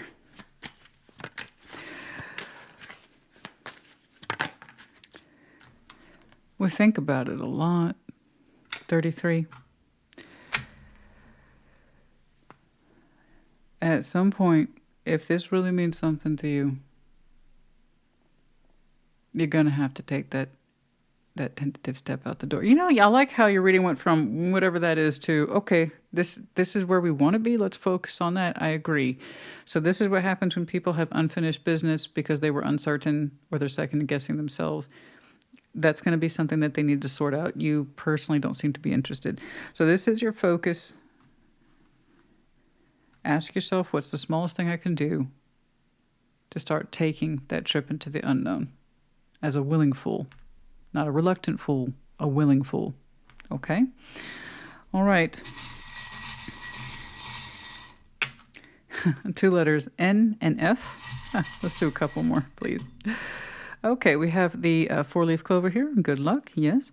We have the goldfish of Pisces in the reverse, not harmonized with our thoughts or feelings, yes. We have the medallion here of the child. Children might be involved, a child might be involved, and there's that sense of sweet openness and vulnerability that represents the child as well. Could be a dependency issue as well. We have the dragonfly in reverse. Something here is not transforming. Well, guess what? And the feather, Gemini, Libra, Aquarius, and then also for some of you, just seeing feather as confirmation for one reason or another. Libra, honey, I do hope this helped you. Put it in the comments. Take care. Be well. Taurus, welcome to your Sunday check-in. What is going on for Taurus? Show me Taurus in their person. Show me Taurus in their person. Show me Taurus, please.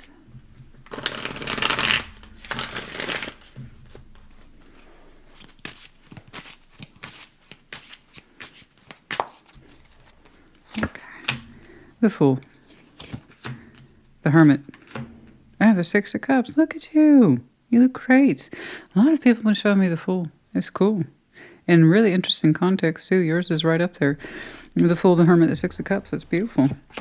Okay. The 9 of Wands, the Knight of Wands, and the Ace of Swords.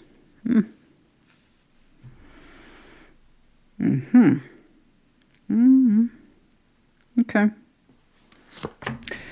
The Hierophant, that's you. The 10 of Cups and the Lovers. Oh, that's beautiful. That's gorgeous. I hope they meet you in that space. I really do. You look really sincere. Okay? And the overview is the 4 of Cups. And unhappy, too. That's where you're coming from, all right? I don't mean to suggest that you're unhappy all day, every day. No. It's just you're aware of it. And you want to do something about it. So the 4 of Cups, you've been upset, unhappy, feeling perhaps a little lethargic, off page emotionally between yourself and someone else, disappointed overall. And it sucks. It sucks to be in that.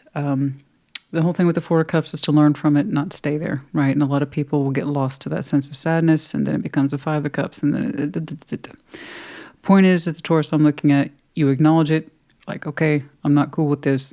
I am upset. I'm not happy. What are we going to do about it, Taurus? And you had a real honest talk with yourself, and you're like, okay, this is what I want to do. And it's very honest. It's very straightforward. It's extremely simple. The Fool, the Hermit, the 6 of Cups. You're like, you know what? I'm going to open up and make peace with this. Because I want to. Because it feels good. It feels right for me. Emphasis here being it feels right for me. Yes, everything begins with the self. So the more you understand any sort of action or feeling and opening up towards it is in your best interest and you want to pursue it, so much the better. And then it can flow outwards. And that's the plan I'm seeing for you. What begins internally is going to flow outwards into a Six of Cups, soul bond type energy. Bare minimum, sweet nostalgia, memories of the past. Someone whom we know. So even if you don't believe in all the soul bond thing, okay, cool. The idea is that we have emotional memory with this, and we're connected to it right here. We want to make peace with it for ourselves, and then possibly with them, right? But I love your sense of openness. It's beautiful. There's wisdom in here. There's patience in here. Experiences in here. Opening up with the freshness of the Fools in there. I mean, it's lovely. It's gorgeous. It's a beautiful combination. It's sincere. I love it. So you're like, I don't like this Four of Cups thing. Let's not keep doing that. Let's do something with it. I agree. Now over here, Nine of Wands, the Knight of Wands, and the Ace of Swords. Whoa! That one's got some sharp energy, emphasis there on the P. Do you like plosives? I do like plosives. Plosives is that little, depending on what you're listening to and how the P's and the B's bounce a little more. I like plosives. It's really good in ASMR. That's me. But yeah, it was sharp. Energy can be quite the pop on that one. Nine of Wands, the Knight of Wands, the Ace of Swords. Wow. Look, their energy is a little faster than yours. It's sharper than yours. Okay, and by that I mean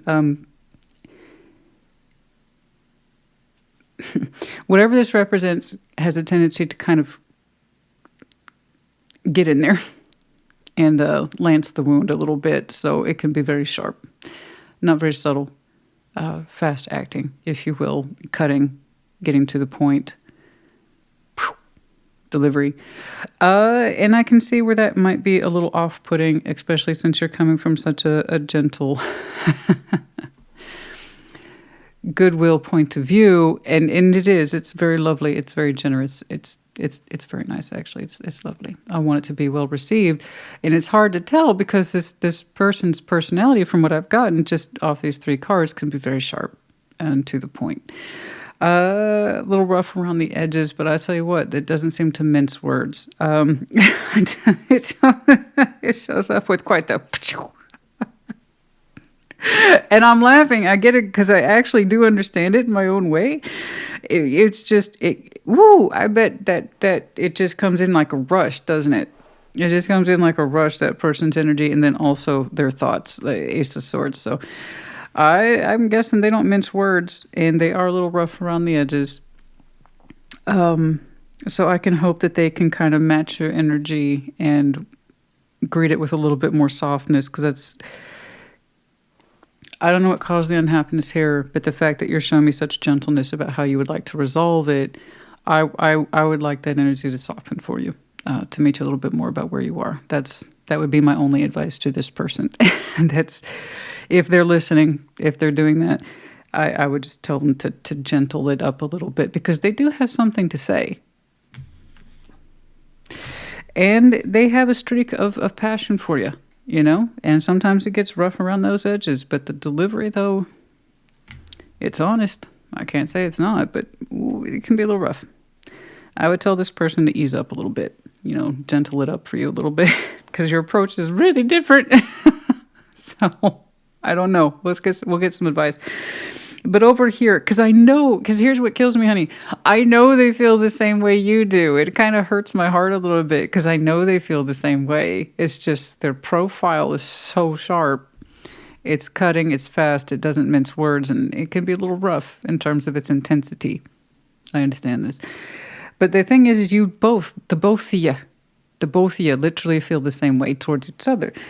And here's the thing, you know that. The Hierophant, that's you, honey. That's your power card. You know this.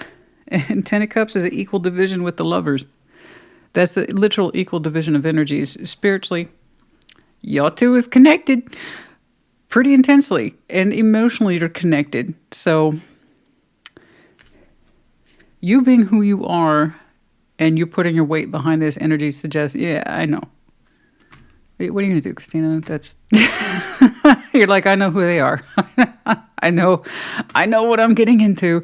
I understand. Okay, but I want them to soften up, because this is lovely, and it's literally a division of emotional and spiritual assets. So I know that you two feel the same way. Okay. It's just, he was just so lovely and calm and gentle. And there's like, right, what's up? I'm laughing because I understand. That's why. Let's get some advice for you, please. Let's get some. I think you got it, though, honey. I love your approach. I really do. Not because it's just so gentle and it's so calm and patient. It's because those characteristics are actually who you are. You can't show me anything here that you don't possess. That's it. Right?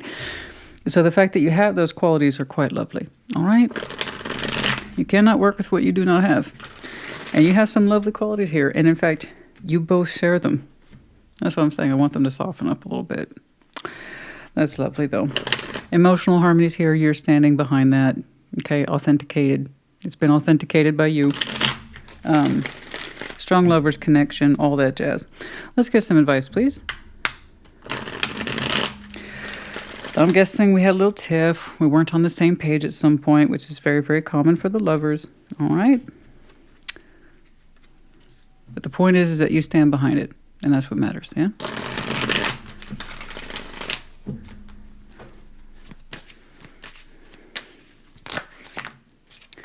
Four of Pentacles, Ten of Wands, the Ace of Cups. No matter how hard it got, and it got hard. It's because I'm using this deck. Otherwise, that wouldn't have happened. If you already knew what happened in my brain, then, you feel free to put that in the comments. You're probably familiar with my work and this deck. Four of Pentacles, Ten of Wands, Ace of Cups. I know that it got very difficult. We'll change the word. It got very difficult here. You both held on to the weight of whatever this is. Again, it's an equal division. Four of Pentacles, Ten of Wands. That takes two here.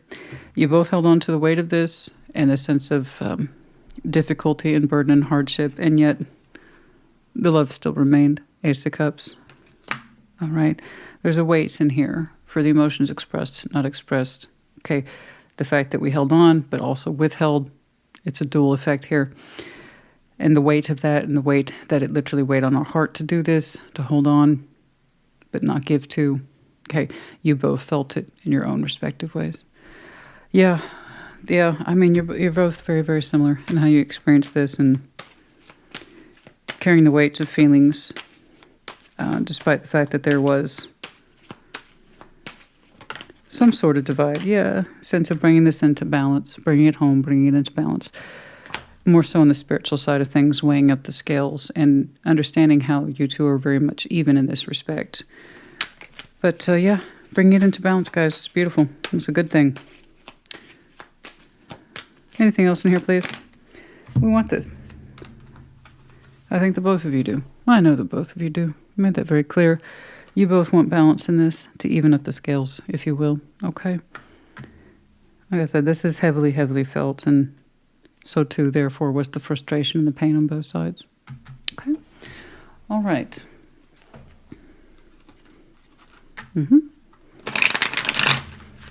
I went a bit over with the Celtic cross, so I'm trying to... And that was a low energy day for me. I was tired. But I'm like, be mindful, Christina. Be mindful. Be mindful. All right. Oh, loyalty. Why is this so sweet? Oh, look at those. Look at those eyes. Look at that. Ah. I love animals. Look at that. Look at those big eyes. Beautiful. Number 18, the loyalty here. The loyalty. Emotional loyalty, physical loyalty. Love me. Be sweet to me. Be kind to me. I'm coming back to you. It's a show of loyalty. All right. And then we got beautiful eyes. Oh, number 18. Anything else in here, please? That's you. 36. That's you. That's the Hierophant, the cross, the burden. Okay. You both, once more, feel tied to a certain level of loyalty to each other. That's from the heart. Of course, it's from the heart.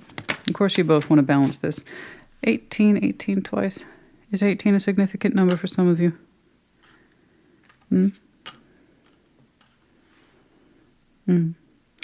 Childlike. Look at that. You both have the eyes. You both have the eyes. The dependency here and loyalty. You both have the eyes for each other in that way. Don't get me wrong. Taurus, guess what? You may not believe it. Someone's got a dog and someone's got a kid. No, sometimes there's more to it than the face value of the cards. It's the eyes, the emphasis here on the eyes. You both have that way of looking at each other, I think. Why is there so much emphasis there? It's gorgeous, though. It's beautiful. Wonder. Anyway, sorry. Yeah, of course. Somebody have a kid. Yeah, dependencies, loyalty, the dog. But it's sweet. And you both feel tied to it in some way. Sky Bridge, it's been a while. A little further out, looking towards the future. Or it's taken a lot to cross the bridges.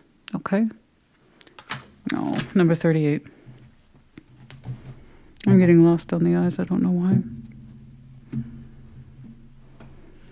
It's very sweet.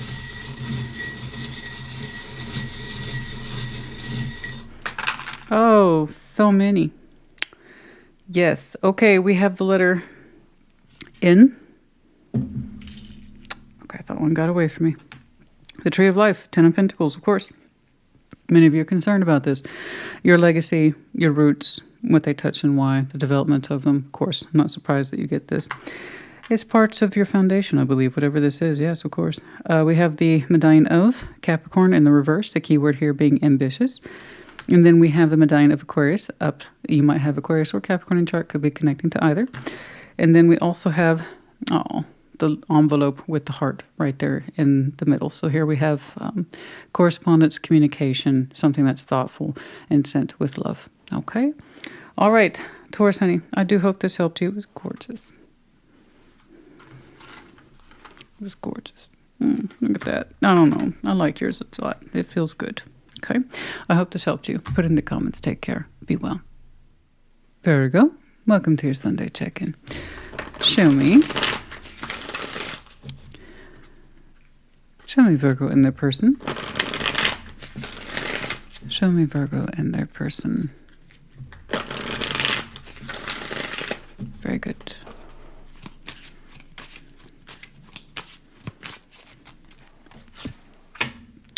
The Nine of Pentacles. The Ten of Swords. Oh, the Two of Pentacles. What to do. Okay. You're working on it. Six of Pentacles, the Knight of Wands, and Temperance. Okay.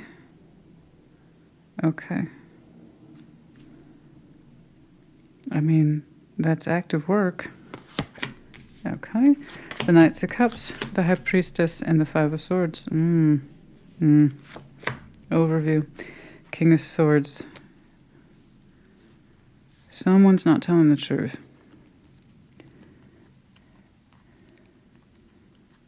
Someone's not telling the truth. Or they're not listening to themselves correctly.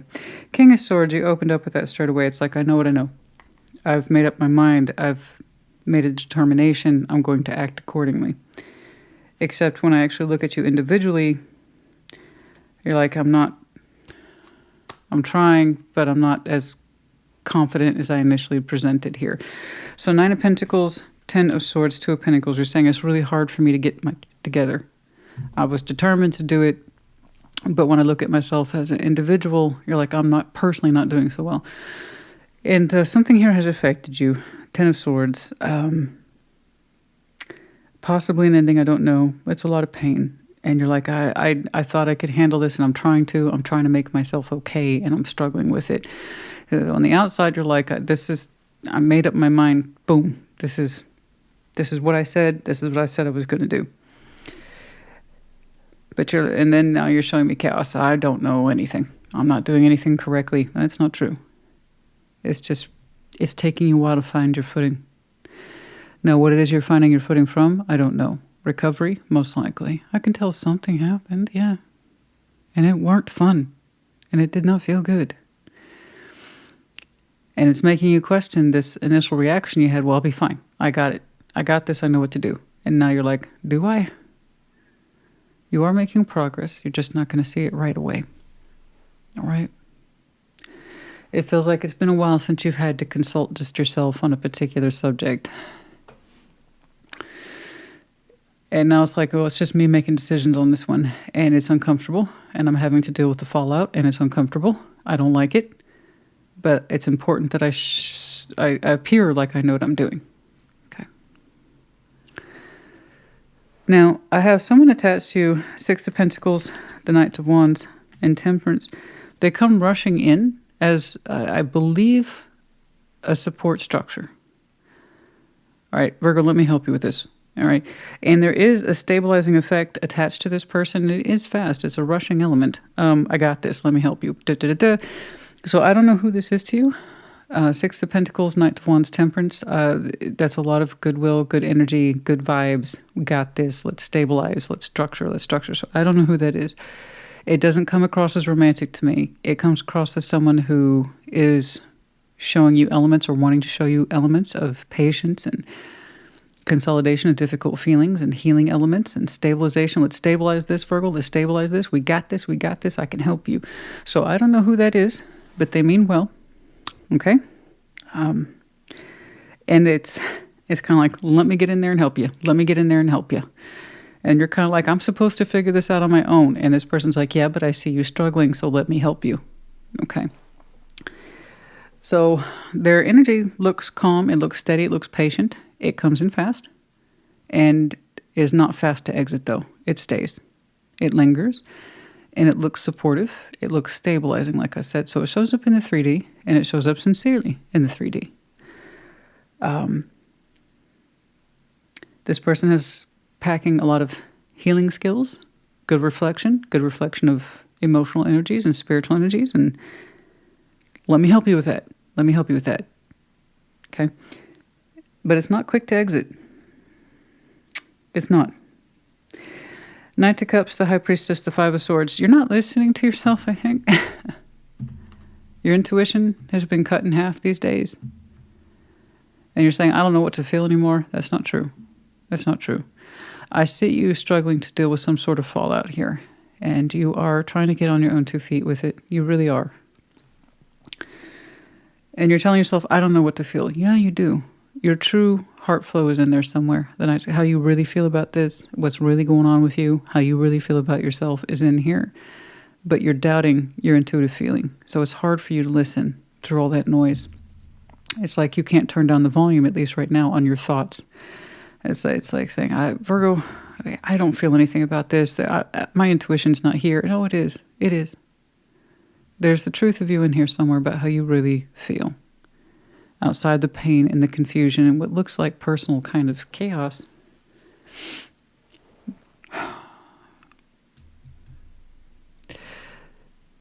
Something in here in you knows this was for the best, but you can't access it yet. Okay? Which is why I'm glad this person's here. They're going to help you see that. You know it's for the best. King of Swords, you even said this is the logical conclusion and it's my responsibility to deal with it, quote unquote. It's just the actual application is hard because it's been a while, right? No, you have an intuitive sense of self. You know how you feel underneath all this. You know that whatever this is was probably a good thing in nature, even though it presents itself as chaotic and upsetting. Okay? There's something in there. If you could listen to yourself better. This is how I really feel and I know it. But right now, this is temporary is my point. This isn't who you are all the time. It's very important to make that distinction. You mean that's forever? That's the answer? No, that's not an answer. That's just the answer for right now. In this next hour. Who knows what you're going to have thought or felt or realized tomorrow or a week or a month. You will have made progress by then. So I'm telling you, this person and their influence is the right person at the right time. This is why people are in our lives. Because at that moment we needed it. They offer stabilization and a calming effect. And did you see how fast they showed up? Knights of Wands? Let me help you. Let me stabilize. Here's some healing skills. Here's some stabilization stuff. What do you need? I'm not going anywhere. I'm right here. So I don't know who that is, but we're going to call that person a friend. Maybe they're a family member. Okay? but they have a steady hand and good counsel. So we want, this is, again, that right person at the right time. And over time, you'll be able to hear yourself better, I promise. This, again, you just have to keep in mind, this is the initial fallout and struggling to find your footing, but you will indeed find it. Okay? I can tell you got a hard noggin. I can tell. And it's like, I should have been able to handle this situation a lot better than this. Says who?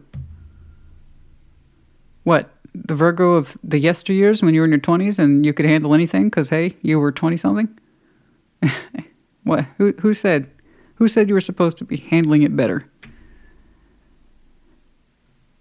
Handling things, it depends on who you're talking to, what their experience level is. When was the last time they experienced something like this, if at all? Everybody's processing is different. It takes different levels of skills, time, and patience. So like I said, who you are, and that's if you resonate with this, who you are in this hour and who you're going to be tomorrow, in a couple weeks, seasons, be different. Okay? So let's be happy we have this person. I keep thinking of them as a pillar. Perhaps we're going to see them as a pillar of strength or a pillar of opportunity or like a strong support beam in the overall concept that is your life, such as we might see as a family member, you know? I don't know. You will get through this. I know that there's a part of you who knows that this was for the best. But you can't feel that right now. Why would you? But who knows what you will feel tomorrow?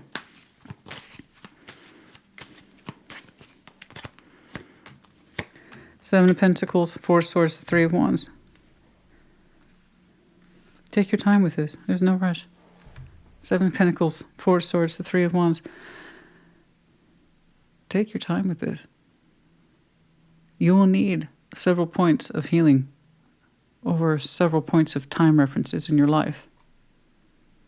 Okay, I just strongly suspect the last time anything disruptive happened, it was some time ago. You'll be fine. Take a little bit day by day. Not waiting for results. Knowing that there are results to look forward to.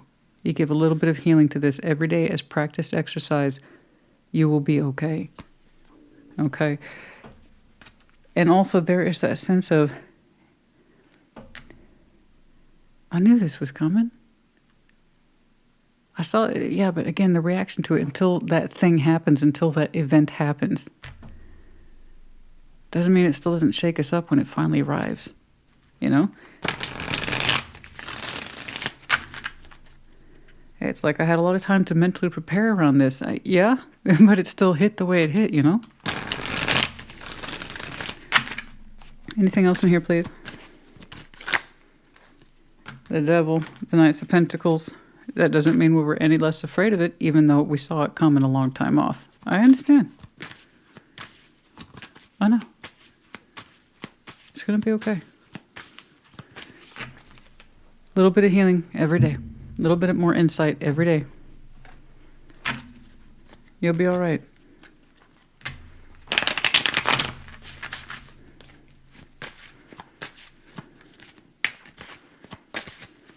Virgo. 29. Okay.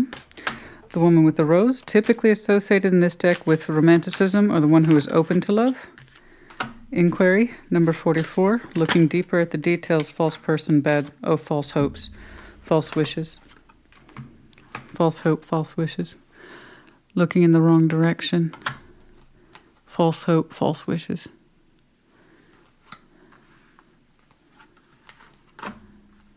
Really taking stock of the situation and seeing for what it is. That we had falsely hoped for. We had a lot of information in front of us. We did. We can see that clearly. That's what I'm saying. Whatever this is was supposed to be. And I don't think you were in a position anymore to continue to look at clues for what looked like an unhopeful situation. Bad prospects. Poor hopes, poor wishes. Allowing yourself to believe that this was okay, that it was going to continue to head in this direction, that it was okay. You knew this was coming, and that it was supposed to reach a particular conclusion. That doesn't mean it was easy when it finally happened, you know?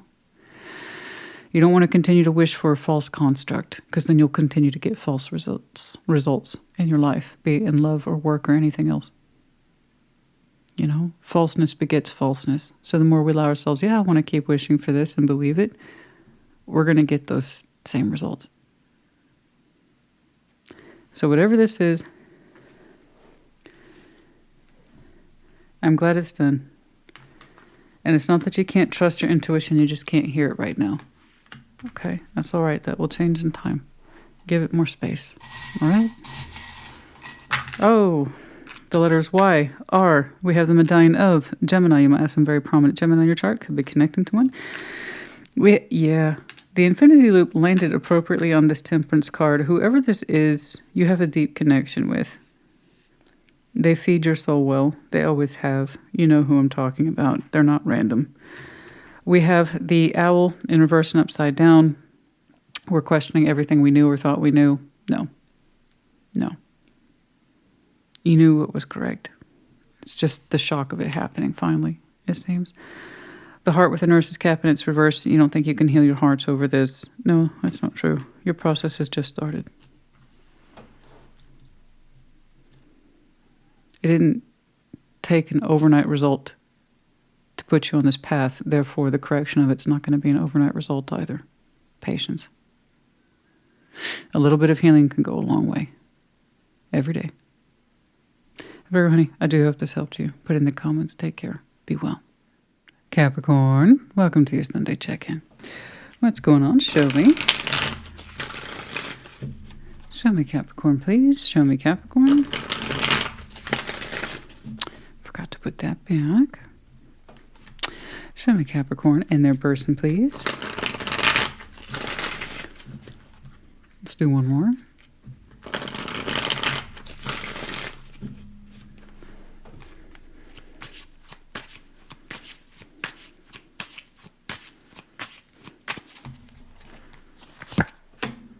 The Queen of Wands, Page of Pentacles, and the High Priestess. Hey, not bad. 7 of Cups, the 6 of Cups, and the Ace of Cups. Yeah. Okay. Queen of Cups, the Star, and the Hermit. Oh, 2 of Cups. That's beautiful. Gosh, so much love here. So much love. So much. Everything is gorgeous. Well, don't you just look fit as a fiddle? Queen of Wands, Page of Pentacles, the High Priestess. You're like, I do all right, you know. Now, the word demure is coming to mind. It's that sense of outward passion and presentation and power, but with the quiet, calm serenity on the inside. You know, the ability to know when to speak unto one's feelings, thoughts, and insights, and knowing when to be quiet. So it's a beautiful combination of outward, I've got myself together, I've got my passion in order, I've got my fire in order, but on the inside, quiet, calm, and I know things. I don't necessarily speak to them, but I know things. And that's the intuitive process. And, you know, Page of Pentacles, you're open. You're open to investment. You're open to investing in what feels right, that is correct for you. And it's that kind of internal dialogue that you have between you and you, like this feels right, or this could be good, or I like where this is going. I like it. It's nice. It's smooth. Now, over here, 7 of Cups, 6 of Cups, Ace of Cups. Man, that's a lot of love. That's a lot of big old love. Someone love you. And it is. It's a love based on knowledge and experience, and someone who continues to keep the heart space open towards you to this day. They're as in love with you now as they were back then, which is a beautiful thing. So not only do we have the kind of emotional memory of the past, the feelings still feel fresh in present day. So that's absolutely gorgeous. And, you know, the 7 of Cups kind of ties it all together beautifully. It says, I recognize our past emotions, and I recognize our present day love too. And it's absolutely beautiful. In Queen of Cups and the Star and the Hermit, you're like, I know. Samesies. Yeah, that's absolutely gorgeous. So it's not just them loving on you and you're like, I'm just a happy recipient. No, you you love this person too, very much so. We love this person of the stars. It feels like our destiny person. the person that we can reach towards over and over again, and we know they're going to be there in the heart space or otherwise. And the Hermit, you both have walked a path of love and reaching for each other with enlightenment and having learned a great deal about each other. This is absolutely gorgeous for you. Hello, are you new? Are you new in my collectives for Capricorn? Wow, this is bloody gorgeous. I absolutely love this. This is what people pay good money for, is to know who their forever person is. Never mind get confirmation of it. So this is absolutely, and the Two of Cups is in the overview. So just y'all loving on each other. It's like we loved each other back then. We love each other now. Nothing's changed. We continue to reach each other or reach for each other every day. We continue to grow, learn, and gain experience in each other's lives every day. We practice love every day, you know. And that's it. That's, if I was doing an in-depth for you, that's what I would call it. We practice love every day. And you do. You know, people forget that practicing love every day, practical. It's not the big romantic kind, you know. It's in that space of, I know who you are, and I take comfort in that. And you know who I am, and you take comfort in that. And there's practical love, and therefore respect every day shared. Because you never lose sight of each other. Not your feelings or your purpose in each other's lives. And when you can retain purpose and see that person's purpose every day in their life and vice versa, that's how you know it's lasting. Because that's the love that makes it after the initial falling in love phase. It's the practical, practiced, everyday love. And you two continue to grow with each other. Intuitively, you're in tune with this. And you kind of know this as a given for what you feel. So it's absolutely beautiful. It is absolutely beautiful. Let's get some advice, please. Let's get some advice. You two continue to walk the path together, and it's just gorgeous. Oh, isn't that lovely? What's going on?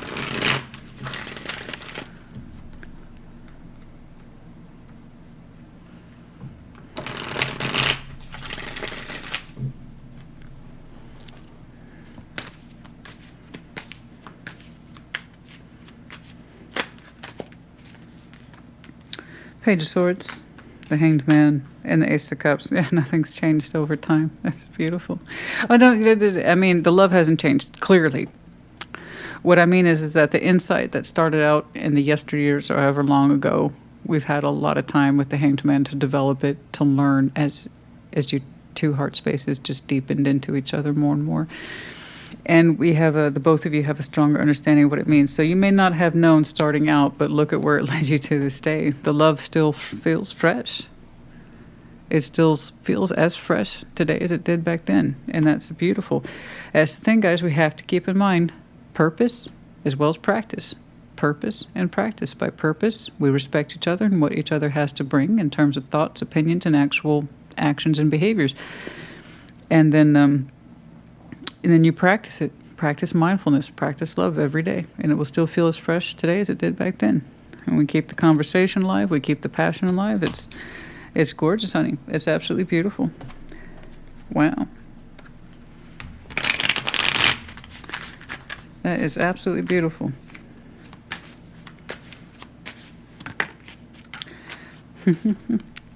The leading man, if you will, number 28. The man who knows that he's in love, a very strong sense of romantic but loving knowledge that's held deep inside. Beautiful. The masculine here, in other words. The house, I have it all. I'm the man. I'm just teasing. I'm having fun with that. But there's that sense of ownership here. Pride, ownership, masculinity. This is mine. This is my house. This is what I have achieved. This is all mine. Oh, what does that bring to mind? Once in a lifetime, talking head. Yeah. But it's like, this is mine. So there's a lot of pride in this. And, the house can be intimidating in this deck. I prefer the home, but you get the idea. It's somebody feels 10 feet tall. There's a sense of stature and ownership, and I have all this. So from somebody's perspective, look at this wealth I have. Wealth in love and in life and all that I have built. So again, lots of pride there. But it looks like healthy pride to me. Okay, anything else in here, please? It's the high honor. Look at that. Someone of high honor, high repute. High honor, high repute, a lot a lot of reputation and pride wrapped up on one person. Someone here is identified as being successful in this life. It's a high honor. And also there's that sense of mutual respect. It's a high honor to be with you, and we practice respect and practical love every day. This is the stuff that lasts when the romanticism fades or the passion fades. So this is the stuff that stays. Again, purpose. It's beautiful. We never lose sight of the goal here. This is what it's all about. It's an honor to be with you, and vice versa. And we share our thoughts. No, there is no stone left unturned here. I mean, the words are on display. So this is very important. Again, once more, going back to that sense of purpose and serving respect. We don't hide any of our thoughts. Everything's out there. Everything's out there. All our deepest thoughts shared intimately with one person over and over again as a measure of practice of respect, okay, and purpose in this connection, in this union. So yeah, somebody really knows, in other words, translation, what they got. And they have no intention of losing it. They know what the worth is. Okay. Very good. And the both of you. It's beautiful. 28, 27, 20, 25. We have the letters Q, M. We have the medallion here of Taurus, specifically the bull. We have Leo. You might have any of those placements in your chart. Could be connecting. We also have the cat, highly intuitive. Yes, you are. And then we have the wreath at World's End. By late December, early January,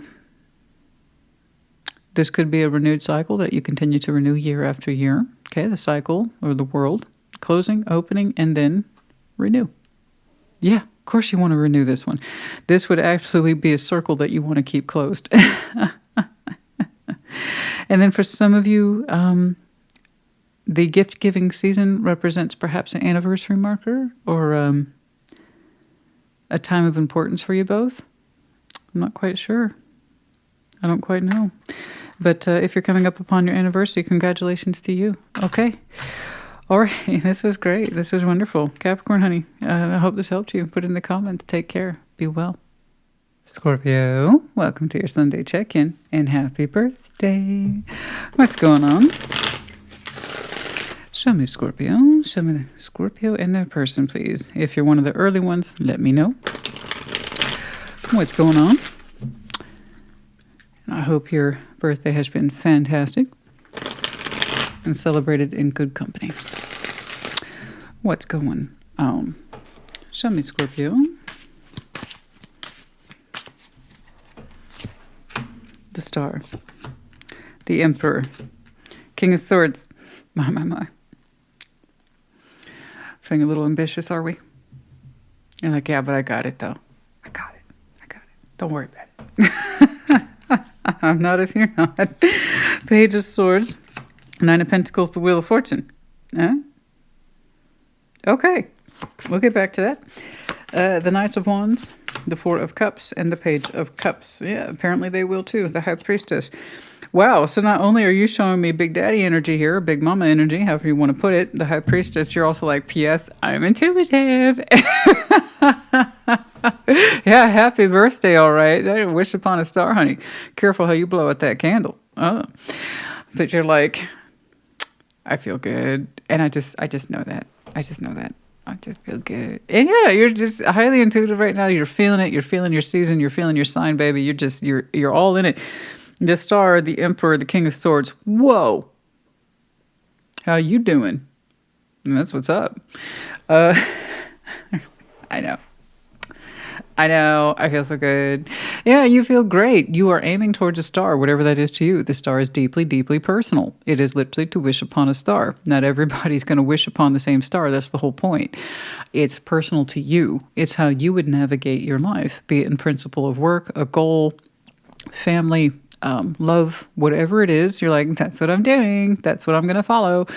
And so you have to be prepared for that star because it can take quite a big toll on your energy. It requires a lot more work than the sun does, but it can have a higher payout value, and that's why people do it. In other words, all you're showing me, literally above you, is that you reach for something higher than yourself, and you're adamant to. The Emperor and the King of Swords will not be dissuaded. right? You're like, you couldn't talk me out of this position. You're like, yeah, Star's going to take more work. Bring it on. You're all for it. You're liking it. You're loving it. You love that challenge. You love the challenge of it. But to you, you're like, I couldn't be anywhere else, and I wouldn't want to be anywhere else. I love where I'm at. You know, you're like, this is me. This is all me, baby. I'm doing what I need to do, and I'm loving it. Whatever that star is to you, you're like, that's above me at all times. I keep that as a higher goal than myself. It's beautiful. It's amazing. I love that. I love that strength of will. So us. But the fact that you're also like, and I'm intuitive, whatever. I don't know why. That just it gave me a little extra giggle. Like, you know, it's on the side. It's like when you order a salad, I put my dressing on the side. I like knowing it's there, but I don't need it. You see what I'm saying? So I don't know. You look great. You're a full package. And that strength of will is phenomenal for you right now. I'm loving this. I hope you stay in that. I really do. Because you're doing something that's important to you. All right, moving on. All right. Page of Swords, Nine of Pentacles, the Wheel of Fortune. I have no idea where this person is. But they are showing me hindsight is 2020. And I looked at it and I said, I don't know where this person is. And you know what my first thought was, Scorpio, honey? Honest to God, was looking back on it, I should have been next to Scorpio. And I don't know where that came from. I literally said, I don't know where they are. And they're saying I should have stood next to Scorpio. It's so little insight. Page of Swords, Nine of Pentacles. Someone was not prepared mentally to act as an individual, to be autonomous, to stand on their own 2 feet, or to be empowered to make a decision, specifically decision here with the Page of Swords, to act as their own person. And hindsight being what it is, the Wheel of Fortune, in future position, looking backwards on time, wish we knew more to stand next to you. It's a very, very, very loose translation, and I don't know what it is. It may not be romantic, but someone who kind of wished that they had stood by your side more or made more of an appearance in your life. Again, Nine of Pentacles suggests I'm here by my own free will, of my own independent self, my own autonomous self. I choose this because I believe in me. This person didn't believe in themselves enough to stand next to you or near you, defend you. I don't know. Just be a presence in your life. Nine of Pentacles is bare minimum a presence, an individual physical presence, you know? I barely heard it as a whisper. I wish I had stood next to Scorpio, or, like I said, been a stronger presence. And you're showing me such a strong, commanding presence, and they're showing me out, I wish I could do that, or been part of that, or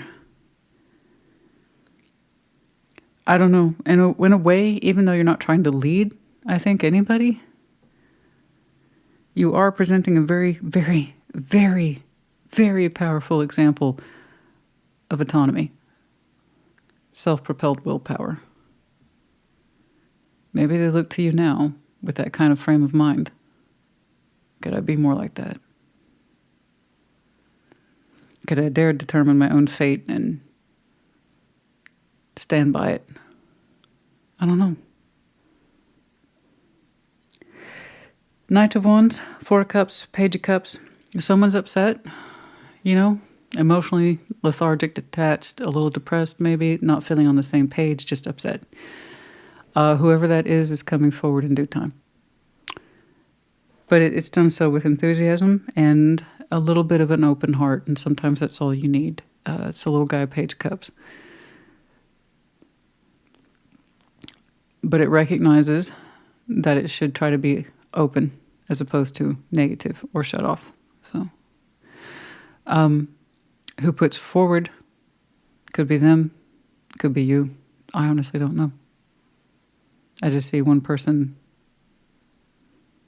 willing to open up and express themselves, you know? Let's get some advice.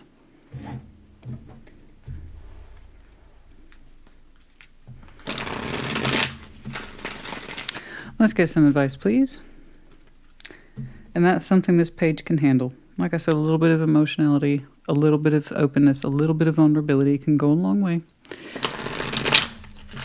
In other words, this page isn't carrying too much weight, which is good. This is achievable. Don't get me wrong. In your connection to this person, in some way you both had to have been made upset, disappointed, not feeling like you were on the same page regarding emotions. But it's going to take one person to step forward with it. Okay? And try to open up.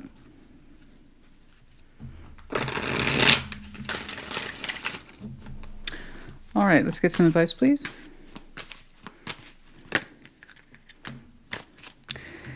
Eight of Swords, the Knight of Wands, there it is again, and the Six of Pentacles. Something about the passion got in the way of the mind and confused things. Eight of Swords, the Knight of Wands, there's that Knight of Wands again.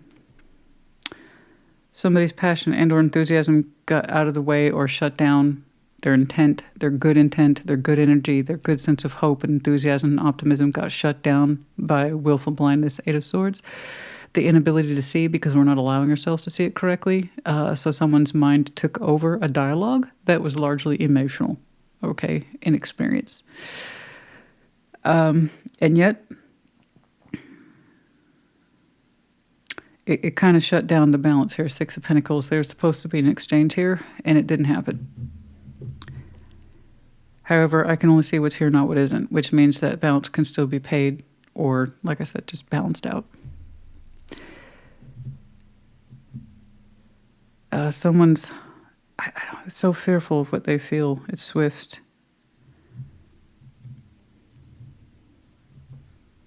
The mind took over the dialogue and shut it down. Procrastinated, turned it off, said, I'll get back to it later. I don't have the words for this. I don't know what I'm feeling. And just shut it down through self-doubt. The Wheel of Fortune, there it is again. What about it? Five of Swords. Okay. Wheel of Fortune, Five of Swords. Looking back on it, there it is again.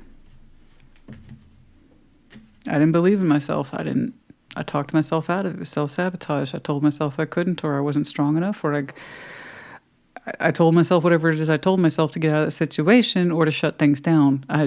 Somebody really, their mind took over what was otherwise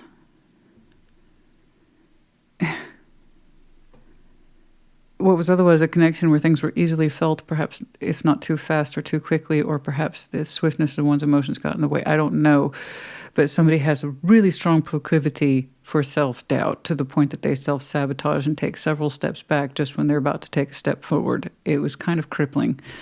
So that would explain the smallness here and the lack of conviction in oneself, leading to that hindsight moment of self-sabotage. It's like, this is where I screwed up. This is where I told myself X when I should have said Y, etc. So, okay. I don't know. I guess advice just to let you know, if you know this person at all, perhaps this is a little bit more in their process, and maybe if that Page of Cups ever drops, you can better understand where they were coming from. Okay.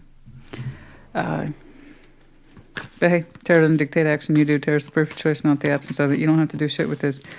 But if they come forward with their own particular Page of Cups, perhaps keep that in mind, yeah? Perhaps show your natural state of grace energy. I respect your badassness there, baby. That's badass. That's written badass. There's badass all over this 1,000 times over. But let's not forget, this is who you are. The Queen of Cups. If you care about this connection at all, maybe you can take your badass armor off for a second and remember that softness. It might help you understand, I suppose, where they weren't back then. Okay?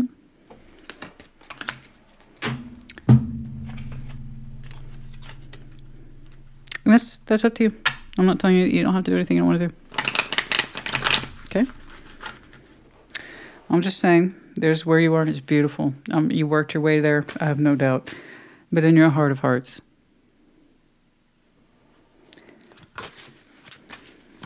perhaps, I'm not saying be a sucker or be a fool. I'm saying maybe hear it out from a space of love. All right? The Queen of Cups should have no problem interpreting a page. All right. And there it is. There it is to you, darling. Oh, you weren't expecting this. That's okay. It's not bad. It's not like it's the Tower or anything. It's just probably everything that kind of explains what happened and didn't happen, maybe a little bit. It's a thorough message, thoughtful. And this is, oh, that's all. You ever had one of those moments? Oh. Just because you're intuitive doesn't mean you know everything. It just means you get a couple extra feelers on your tentacles. Like, I feel this way about that or the other. But that doesn't mean you know everything. I know. You're such a badass. You're like, what do you mean? Is that a threat? No. No. Part of the intuitive process is to know, to expect the unexpected. Otherwise, you're not very good at intuiting. You know, but it's not that shocking either. I'm not going to say, you get a little breath caught in your throat, though. Aren't you lovely?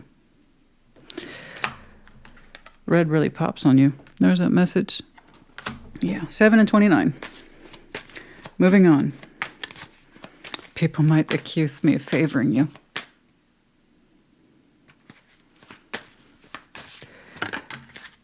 Occupation. Oh, see, that's why. It's not that you have your back deliberately turned to this. It's just, look at what you're doing.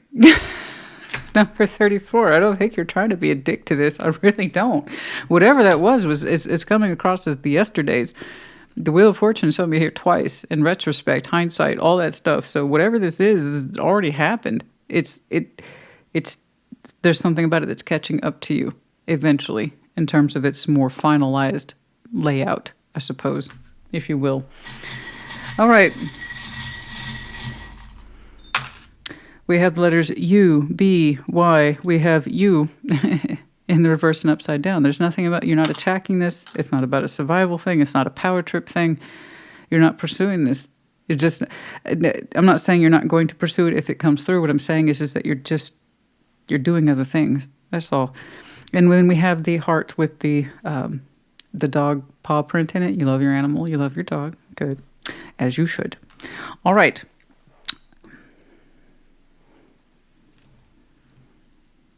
B-U-Y. It actually spells buy. I don't... Buy what? I don't know. Buy it? Buy what? I don't know.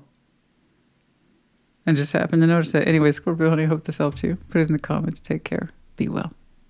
Pisces, welcome to your Sunday check-in. What's going on? Show me, Pisces, please. What is going on for Pisces?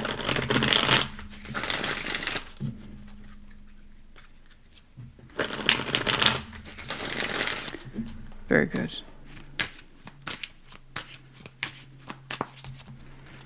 Okay. The World. Straight away. My. 7 of Wands and the Fool. Hey, good for you. Good for you. Cool. 10 of Swords. The Hanged Man. And the 9 of Wands. Like I said, good for you. Okay. Well, we'll get to that. 4 of Cups. The Chariot. And the 3 of Cups. Yeah. And the Devil. In your overview. Cool. You realized you got locked into a little pattern with somebody. You're going to try to break that pattern. I do want you to succeed because I can see where you might go backwards on it. Okay, so I don't dictate anything. I just read the cards.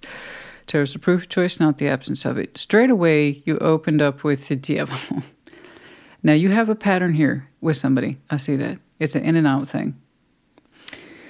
And you're like, I'm gonna break that pattern. Yeah, I'm gonna do it. I'm gonna break that pattern. I'm gonna break it. Okay. All right. So I initially said good for you, and I stand by that. The World, the 7 of Wands, and the Fool. You have that sense of defenses are coming down, and you're gonna stop blocking yourself from having a new beginning. Cool. I want to believe you. You're like, I recognize I have a pattern with this, And I'm not going to give to it anymore because everything begins with the self. That's what that tarot lady said. So if I have a pattern with somebody, that means I have a pattern with me first. Correct. Good. These are all good talking points. Excellent. There will be a part of you that is very tempted to look backwards and even reconnect with this, but we'll get to that. For now, you're showing me, I know there's a problem. And I'm going to let this go. I'm going to let this bullshit cycle go. I'm going to do it. I'm going to do it. I'm going to do it. And I'm going to stop blocking myself from a new beginning. Out the door I go. Boom. Cool. Ten of Swords, the Hanged Man, the Nine of Wands. Yeah, this person's still playing with the pattern. You're trying to leave it behind because you did recognize it, to your credit. Okay? They're still locked up in it. They're still defaulting to old tactics. That is, it's over. Get out of here. It's too painful. I need to be alone. A Hanged Man. And then the Nine of Wands stays. So your defense mechanisms come down in that you are no longer, well, prohibiting yourself from a new beginning. You really want to try it. Get away from this pattern. I got you. The other person's still playing with it. So even though the Hanged Man's here, they haven't learned much. They're like, well, okay, if they're doing that, then I'm just going to keep putting up the pretense of a block. We've learned nothing with the Hanged Man here. So it's okay to block somebody if you recognize you have a pattern with it. But the fact that there's still anger and frustration and, you know, I'm holding out anger for you. That's why I'm blocking you. Eventually, it's going to go back to the pattern of reinviting each other into the lives without any sort of resolution here. So, to your credit, you recognize it. And I don't know if you've been working on the pattern itself, looking at it, trying to heal it. That way you're less susceptible to it, but one of you needs to. Otherwise, this will continue to stretch out. So let me talk to you about that real quick. The Four of Cups, I get that you're both unhappy. I get it. Neither one of you's on the same page. You're not rocking the same boat. You're not rocking the same interests. But yet somehow you two keep coming back together, right?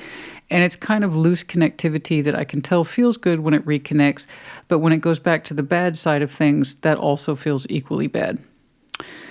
So with the Chariot and the Three of Cups, eventually someone's emotionality is going to try to go back into the course of connecting with this. It could be you. It could be them. I just know that you are only really, for the first or maybe second time, trying to break away from this and mean it. But that means you're still going to be vulnerable to reconnecting to it. Because eventually this whole pretense of I'm blocking you and I'm angry and I'm just going to stay away from you until you figure it out. Okay, that's eventually going to hold out for so long. Okay. Eventually, someone's going to put forward the proposal to reconnect and start this whole thing all over again. So how out the door are you on this one? Because as far as I can tell, they're still playing around with the pattern. Which means by all rights, they will likely try to trigger a reconnection. So how prepared are you for that? You know? Because there's going to be an eventuality. If you really want to stay away from this, you will stay away from this. You will not participate in it. You'll say, my side on this, agree, is over. I won't do it again. Or you're going to go back to playing with this again. Because you're like, oh, this time it's definitely changed. Or, you know what, I still remember those feelings. They're right. Yeah. This isn't a back and forth yo-yo rubber band bullshit. No, it's just how we are. It's just how we are, man. Okay, I heard it all. So I'm just going to put it to you now. If you're that Pisces who said, this is done, and I know it's done, and I won't entertain it again, stick to it. Because they're not there yet. They're still playing. Playing for time. Okay? Because that's a lot of anger they're sitting on, and frustration. But no real insight on it. And out of that unhappiness that's lingering, someone's going to make that proposition to drive it forward into reconnection. Most likely to resolve those negative feelings, but what happens is that you two end up getting together instead of actually figuring out what the real issue is. So there you go. Now, this could be a back and forth dynamic you have with anybody. It may not be a romantic person or something like that. It's just someone whom you get caught up in a dynamic like this and you're just quote unquote used to it. So just be aware of that, you know? I'm just saying your newfound sense to open up and leave this devilish stuff behind is still very, very fresh. All right. So that's when you're going to be the most vulnerable. Especially after a couple of weeks of this silence treatment or playing games online. I would just, if you're going to do it, do it. All right. I'm not saying they're fundamentally a bad person or you. What I'm saying is what you two have created together, because it takes two in this respect, is patternized at this point. And without real healing and real insight on both people, it will continue to be this way. So you might be an awesome person on your own. They might be an awesome person on their own. But when you two are together, you're already kind of set in your ways. Now, those ways can be reset, but again, it takes work and healing and insight, something which you did not propose and neither have they. So, Knight of Cups in the reverse. Not feeling too emotionally inclined these days towards that person or they towards you. Romantic, soft, or vulnerable. The absence of those things. In fact, it's running in the negative feeling. Okay. The Hanged Man. It's them. Okay. So again, they might be awesome on their own, just not in the connection that they help co-create with you. All right? Judgment. We got a lesson here. We got a lesson here that when we allow negative emotions to fester and take over and we don't do anything with it, we just continue to repeat the same patterns and mistakes, if not with you, then with other people. Okay? We got a lesson here. And what about you? Justice. Oh my goodness. Okay, the World's trying to pop out, which we already saw for you. The Fool's Journey, once more, the King of Wands. The right thing to do here is to exit this cycle sooner rather than later and stick to it, at least for the time being. Okay? Because everything begins with the self. What you've realized, they have yet to. So for you, it's maintenance mode at this point to stay away from it. For them, they have yet to enter the realm of understanding. Okay. Knights of Pentacles, slowly move forward into what you understand makes you happy authentically. And that is how you're going to show yourself justice and good karma. Okay? Not by continuing on devilish behaviors. Thank you. All right.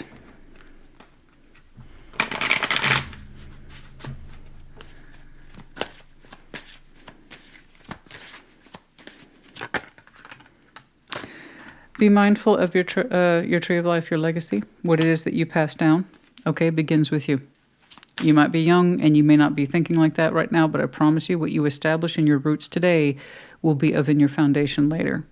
So if you know how to leave something that's patternized and toxic and not good for either one of you, you will take that skill with you and it will continue to deepen the root and it will become part of your foundation later. Okay, and that's a good thing to have. That's a good skill to have. Okay? All right, number 5. Understand your legacy. Okay.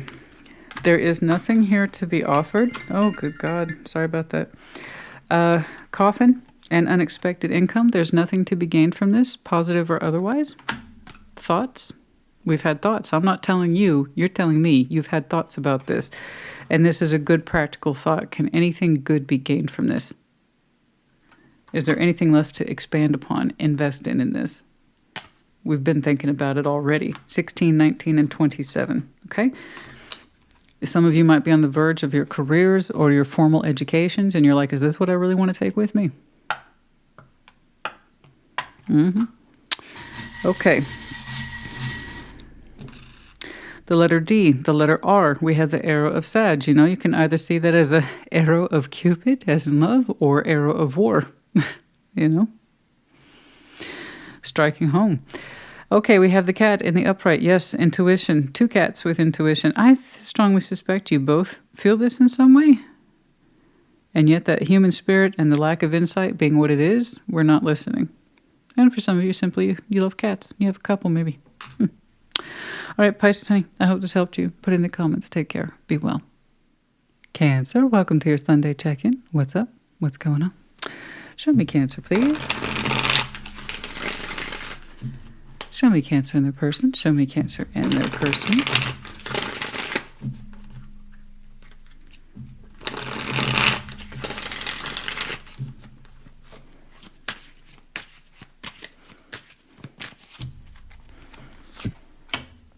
King of Wands. The Knights of Cups. And the Ten of Cups. Beautiful. Wow. That's gorgeous. The World. The Nine of Swords. And the Six of Wands.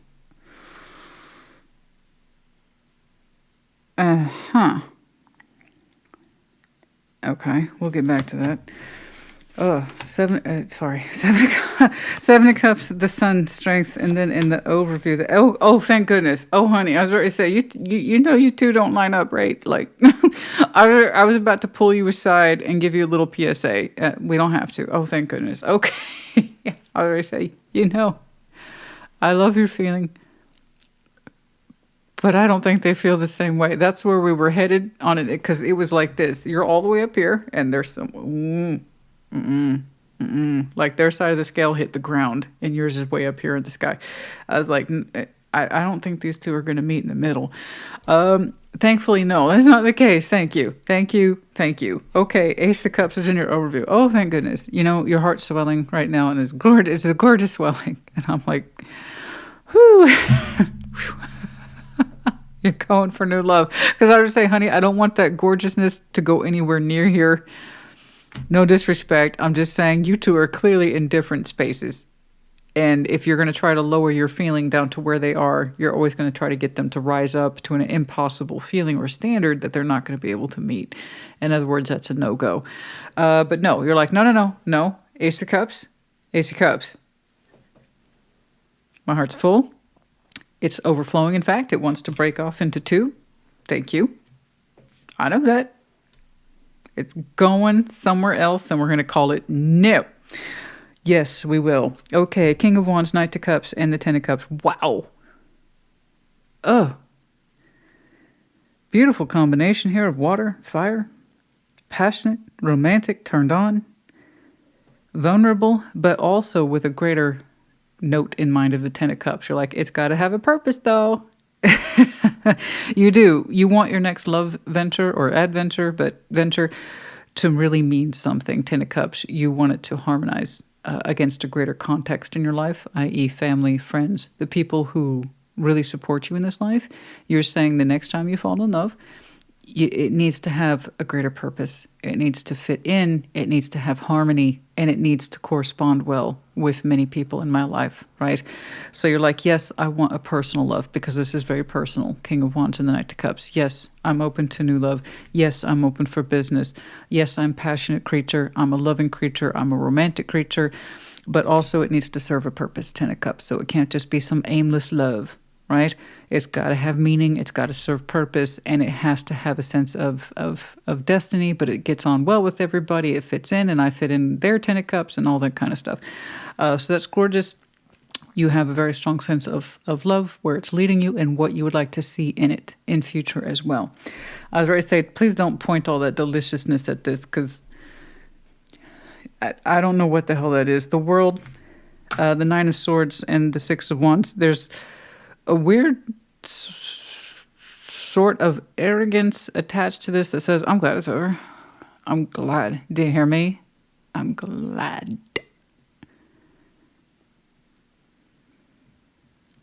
I'm glad I don't have to worry about this anymore. I'm glad I don't have to think about it anymore. Well, that's true. Believe them. That's what, when people, honey, I've lived much too long and seen too much shit and been through too much shit. When somebody gives you that face value presentation, be it superficial or meant, take them at their word. I don't care. I don't care if it's up there on the surface or they actually mean it. Take them at their word. If somebody says, I'm glad it's over, fucking believe them. That's what you said. Because I don't have time. Am I intuitive? Yeah. But you can play the intuitive game with people for a long time. You can feel their potential. That doesn't mean they're going to live up to it. Okay? you might understand that that's surface presentation and that they don't mean it. So why are you having to play guessing games with their wishes and wants? They say it's over. They say it's glad it's over. P.S. Take them at their word. That's it. You want to be a developed person in this life? I don't care what your sign is. You want to be developed? Take people at their word. That way they get to learn the lesson that they need to learn. That's it. Now, you can secretly know they don't mean it. You can secretly know they're full of hot air, piss and vinegar, full of it. That's not the point. It's not for you to stick around and excavate the truth. They need to do that for themselves. So if somebody's really like, I'm not just glad it's over, okay, I'm happy. Like happy, happy. Okay. And it's almost like, I'm glad I ended it. Cool. So I don't want you to get too caught up on it because you are already aiming at new. So I don't know, you might have triggered the ending and they're like, I'm fine with that. Okay. They might have triggered it and they're having to save face because you moved on quite happily or readily, or you're just prepared to. I don't know how long it took you. I don't really care. Point is that you're showing me preparedness, and also more the point, energetic consistency. So I know that for you, it's not some shallow thing. Okay, you mean it. Righty Roo. All right, 7 of Cups, the Sun, strength. You're like, it feels good to open up. It feels so good to open up, right? It feels so good. It's the kind of strength that is easy strength, in that respect, because you feel the Sun and the potential and your own potential and your own potential for happiness specifically. Because you can feel your own potential for happiness, it makes you feel strong, that you need strength. Not that you need it, but it makes you feel strong. It makes you feel like you're more in command of your own destiny and more to the point, more in command of your own sense of happiness. Okay. So this is beautiful. This is gorgeous. I want you to rock on with this. I don't know if you have your cup aimed at somebody specifically. I just know that you look really happy to pursue it. The freedom to choose. The freedom to open up. So whatever that is, part ways with it. And just take it at its word, its face value, because it's looking like you've already energetically are very prepared to move on. They're still over here rocking this grudge of insisting that they're happy that it's over. Cool. Anyway, let's get some advice, please. Let's get some advice, please. Let's get some advice. Let's get some advice, please.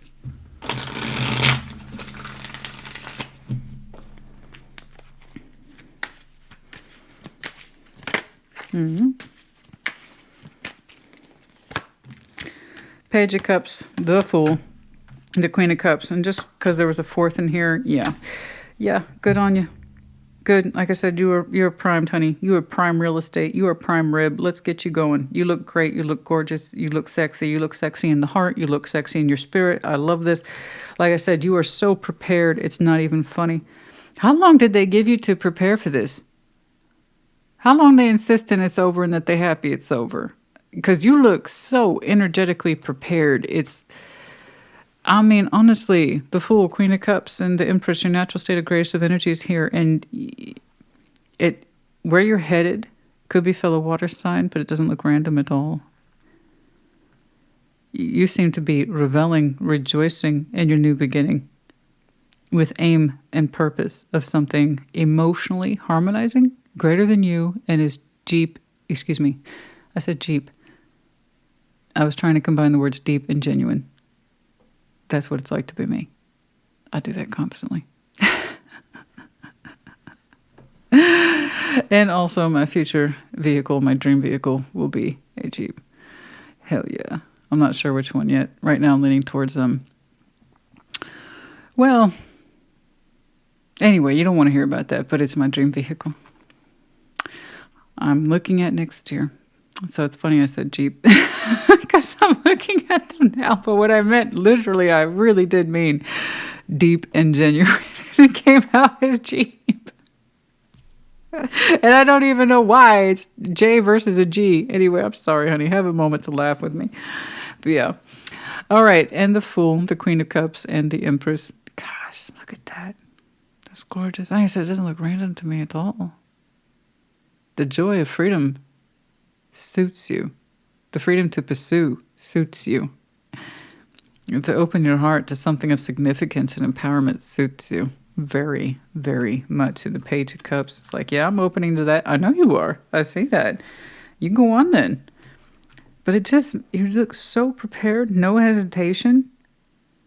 You have your short term in mind. You have your long term in mind, which is ideal when we're doing things like this. I mean, how do you not know who it is? And how long did they give you to prepare, to separate from this and move on to bigger love, stronger love? I don't know. I don't think I want to know.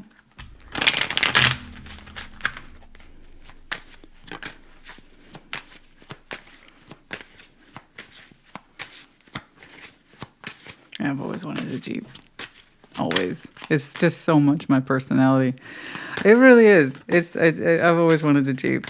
But I don't know. I'm leaning towards the Sahara. But anyway, the moon is in reverse. 32. The moon is in reverse. Congratulations. No more hiding. And no more confusion about the unknown. You say you know exactly where you're going. For those of you, the next moon cycle, we got unstuck from venomous thoughts, poisonous thinking.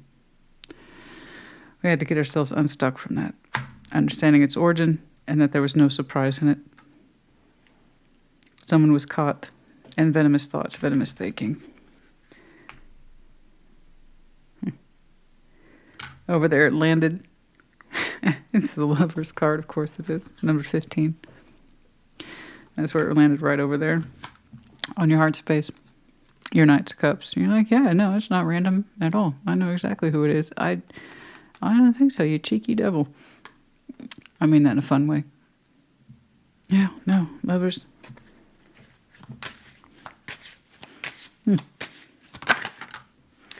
Oh, I got it, the harvest. I got it. For some of you, critical energy around October. For others of you, the skies. Reaping what you sow also is in here. The time of harvest. So hopefully we had a good harvest. And if not, it's time to reap. Okay. It's time to reap. And if you did have a good harvest, it's still time to reap. You get to come back to you what you put into it. And there you go. The same could be true for whoever that is as well. You get back what you put into it. You're glad it's over. So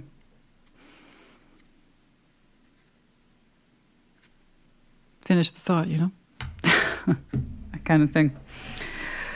All right. 35, 10, 7, 15. We have the Camel, Virgo, Capricorn, Taurus, and then also the careful conservation of one's emotionality, specifically their water.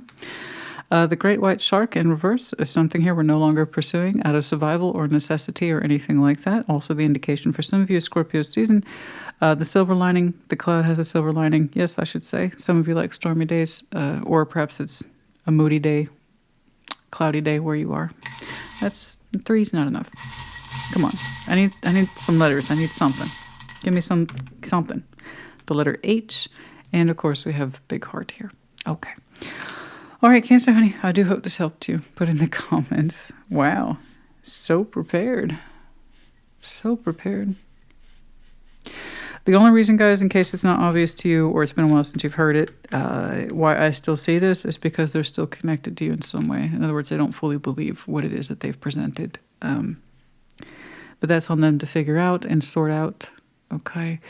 Your major focus already is how you energetically have already massively shifted into a direction that's positive and right for you. So like I said, your preparation on this one is you're so ready for it. And I only saw that because they're still lingering, which means they don't fully believe what they tried so hard to show. You know, and that will resolve itself in time, but it's also not your job to stick around and find out. Okay? Okay. Catherine, like I said, I hope this helps. Take care. Be well.